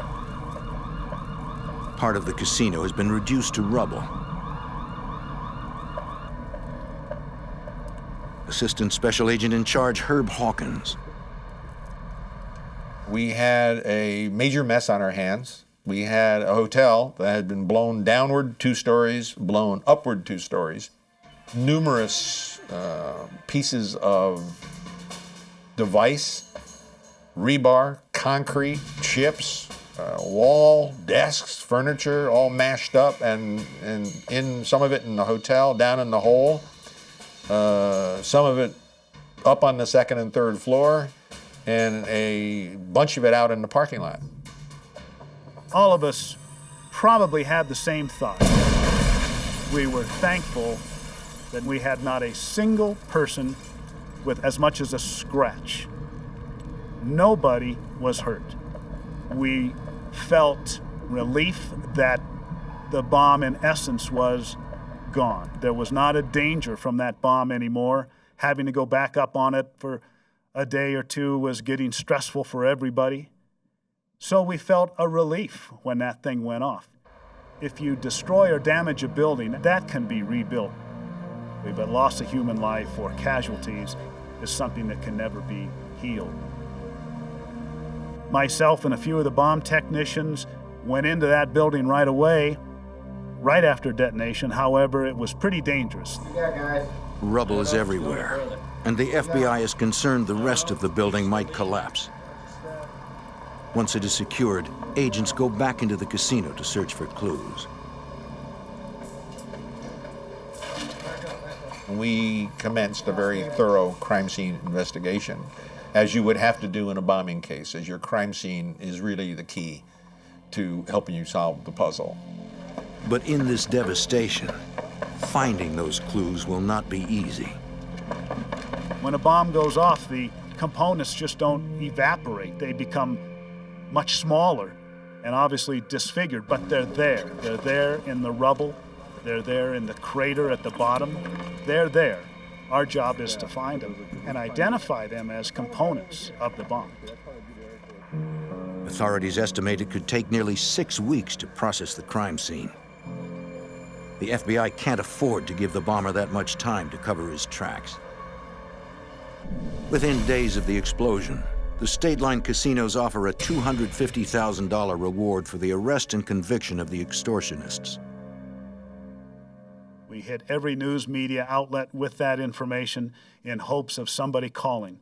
We generated and started a hotline, a 1-800 hotline, so that anybody in the country could call us toll-free and provide information for this reward. The offer of a large reward brings thousands of leads, but no solid information. Several days went by, I'd say 7, 8, 9, 10 days, and we got leads from this offer, but we didn't get what we considered to be viable leads from this. The group that was responsible for building and placing this bomb was probably very close-knit, maybe even a family, because we weren't getting any information. Agents hope that in the rubble they will find one piece of evidence that will lead them to the bomber.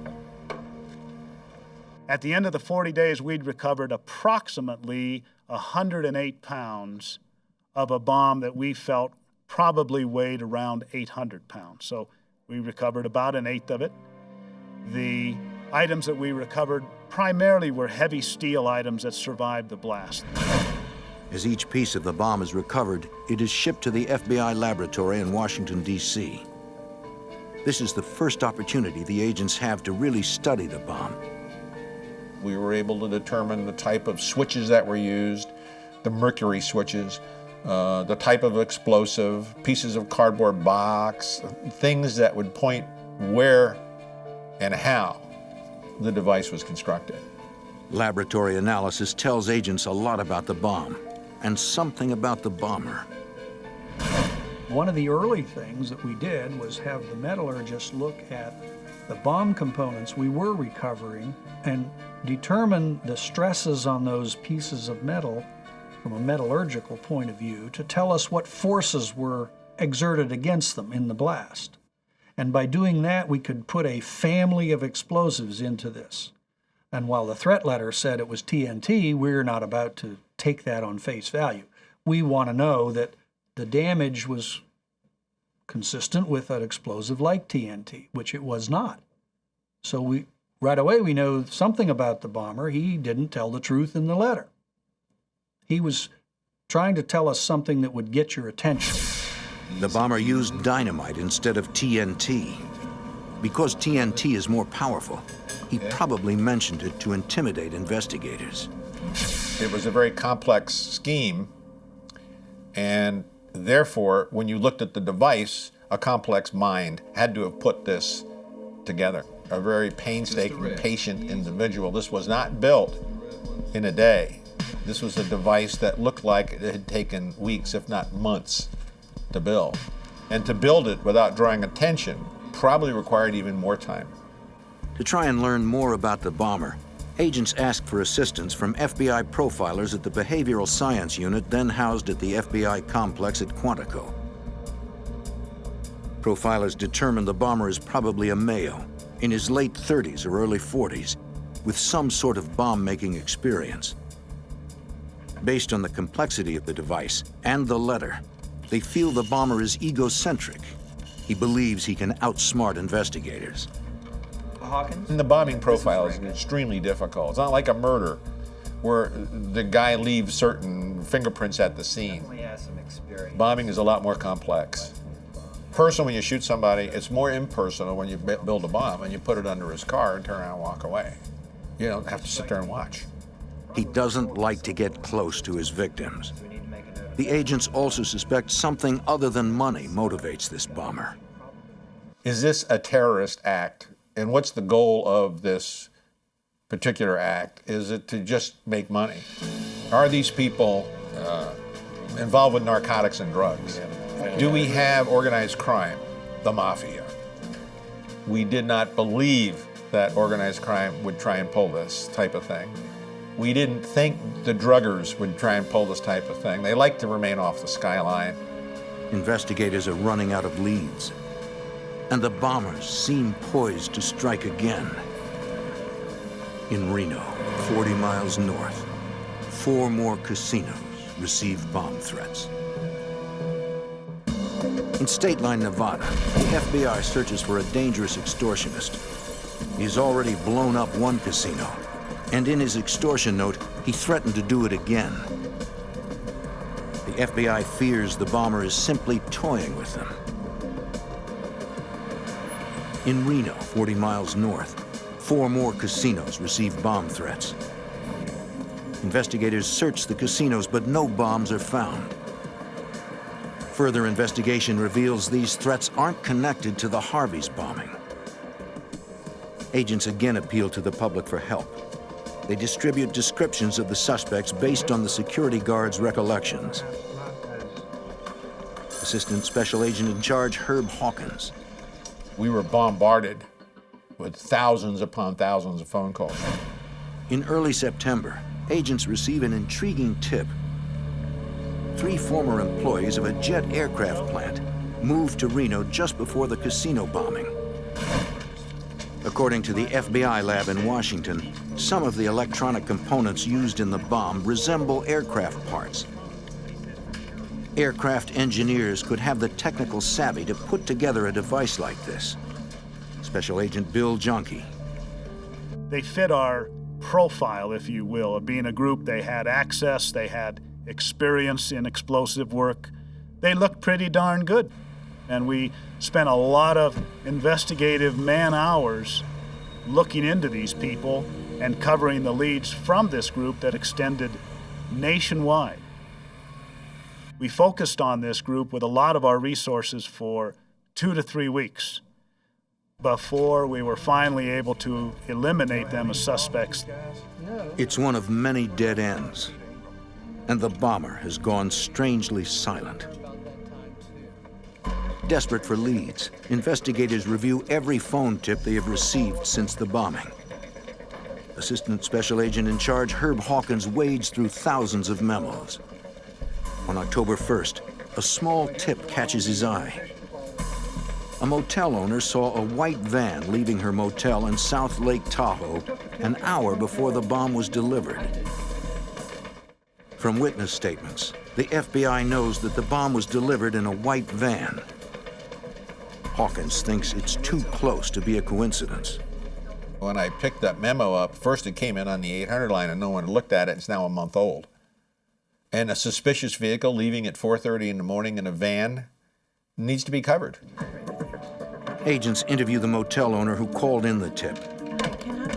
On August 26th at 4 a.m., she heard strange noises in the parking lot of the motel.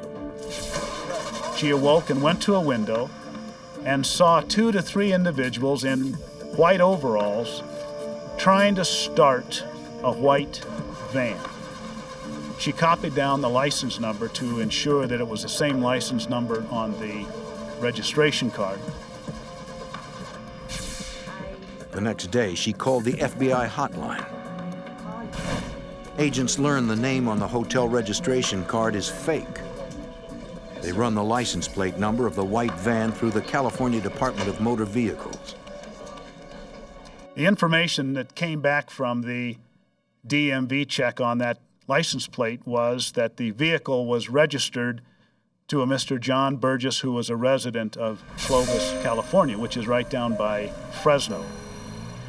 Immediately, agents in the Fresno office went to pay a visit to Mr. Burgess and see why that van of his was up at Lake Tahoe and was being occupied by 3 people who appeared to be suspicious. Burgess tells agents he doesn't know what they're talking about. He owns a white van, but his son usually drives it. We were unable to gather very much information from Mr. Burgess other than the fact that his son had the vehicle and that his son might be involved in growing marijuana.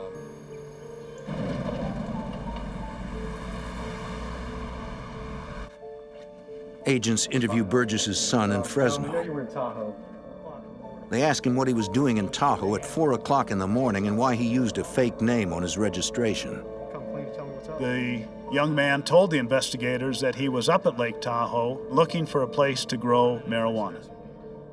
These agents realized that Lake Tahoe is at an elevation of 6,200 feet plus. It is not conducive whatsoever to growing marijuana because of the climatic conditions. So that was a pretty lame excuse. Agents suspect Burgess's son is lying, but they don't know why. They don't think he's the bomber. At 18, they feel he's too young to construct a bomb this complex. Agents move on, searching for more viable leads. The investigation into this bombing wore on and on and on. We interviewed well over 400 people, suspects in this bombing, throughout the country. The bomb caused $3 million in damage. The people behind this must be stopped before they build another bomb. But agents are running out of leads. They have not heard from the bomber in months. By November, all but 16 agents are called home. The investigation is stalling. The FBI tries a new approach. In the early part of 1981, we decided that we needed to up the ante for the reward. The reward was then increased to $500,000, from $250,000 to $500,000. If a tight-knit group is responsible for the casino bombing, the FBI is betting that $500,000 in cash should be enough money to tear it apart. We got our $500,000, and we got the news media, asked them to put this out. We had a small news conference, and it was prolific. The FBI's gamble pays off. And it wasn't but a very short time, maybe a few days, that our phone call came in. A young man called the Fresno office of the FBI and told them that we had been close, but we weren't on the right guy. He told us that it was not the young son of Mr. Burgess that we should be looking at, that it was in fact John Burgess Sr. himself who was responsible for this. The tip makes sense. Although John Burgess didn't appear to be a likely suspect, agents have never resolved why his son was in the Tahoe area when the bomb was delivered. Within days, the entire investigation is moved from State Line, Nevada to Fresno, California. There was already a resident agency there, but we established another office there, and we brought in another 30, 40 agents to Fresno to begin our focus on John Burgess. I personally believe that this was our guy. There was a family situation involved. He had 2 sons who could have helped him and would not have participated in the reward. They would have kept their mouths shut like we expected. And I moved down to Fresno with great anticipation. I thought, this is it. The FBI suspects John Burgess Sr. is the casino bomber, but they still need evidence linking him to the crime before they can make an arrest. A major casino lies in ruins, decimated by a massive bomb. The FBI suspects that John Burgess, a Fresno landscaping contractor, is the mastermind behind the devastating bomb. Special Agent Bill Jonke. Our investigation of John Burgess Sr. included everything we can think of. We talked and interviewed his relatives, his friends. We surveilled him day and night. We checked his background. We checked people who had worked for him. Burgess has an interesting past, according to Special Agent Herb Hawkins. He was a Hungarian immigrant who had run afoul of the Soviets during the Hungarian Revolution. He went to a slave labor camp, exiled by the Soviets to that area, and had a great amount of work with explosives. Through interviews, agents learn that Burgess is in financial trouble. In March 1980, the IRS filed suit against him for $34,000 in back taxes. He also owes Harvey's casino $15,000 in unpaid gambling markers. His gaming losses that he told us about and that we had verified through records beforehand only led to make him a stronger suspect, because we always felt that whoever did this had a grudge against Harvey's casino, probably owed him money or had lost money, so it really fit perfectly into our bomber profile. Agents feel John Burgess has the skill and the motive to bomb Harvey's casino. Now they need to prove it. Myself and another agent were assigned to contact Mr. Burgess every single day, 7 days a week. Just pay a visit to him and talk to him, get him to talk. Some days he'd yell and scream at us and wouldn't let us in. Other days he'd let us in and talk to us. Burgess is very egotistical. He likes to talk about his successful landscaping business and his skill in electronics. The profilers were correct. Things started to fall into place in terms of background. Now we needed to find out, there in Fresno, did he build the device there, and where did he buy the stuff to do this? You have a bombing, one of the first things you do is you start looking around for thefts. Where could this stuff have come from? They could make it themselves, they could import it, they could steal it, they could buy it. You go to the ATF and pull all the theft reports. Agents learned that 1,000 pounds of dynamite was stolen from a construction site near Burgess's home prior to the casino bombing. So the puzzle started to come together, and it was time that we got people to start talking to us from inside the family. Agents interview a member of Burgess's extended family who owns a large turkey farm near Fresno. They're particularly interested in the switches on a feeding mechanism Burgess constructed for the farm. It was identical to the construction of the bomb. It was the same type of plastic material that he used, the same kind of soldering that he used. Agents turn up the pressure on Burgess's sons and finally persuade them to talk. Both kids in general told us the same story, that initially their father had asked them to participate in this extortion attempt. Both kids were not anxious to do it. They didn't want to do it, but they had loyalty to their father. and they at times provided some labor. Burgess's son admits he did not grow marijuana. He made up the story to protect his father. The FBI learns that 2 employees in Burgess's landscaping business were the men who delivered the bomb to Harvey's casino. Burgess's sons say their father's girlfriend helped write the extortion letter. And they lead authorities to the place where their father hid the remainder of the stolen dynamite. They also provided us with information about an additional explosives theft that occurred at basically the same site. And they told us where this explosive was buried. 600 pounds worth of dynamite was buried in a dry creek bed outside of Fresno. Mr. Burgess had told the boys he planned to build another bomb and put it somewhere else.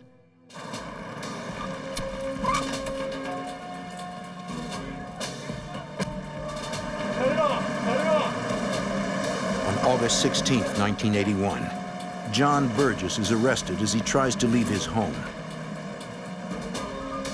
Burgess and his co-conspirators are charged with commercial extortion and conspiracy. Burgess's sons plead guilty to conspiracy and are sentenced to probation. On April 15, 1985, John Burgess is convicted and sentenced to life without the possibility of parole. The FBI lost a building, but the operation was a success. No one lost their lives, and the FBI captured the bomber before he could strike again. So we learned a lot about processing large building bombing. What you have to do first, second, and third, where the pitfalls are, where the dangers are. Now, unfortunately, since then, all around the globe, we've had opportunities to practice the lessons and refine the lessons that we learned there.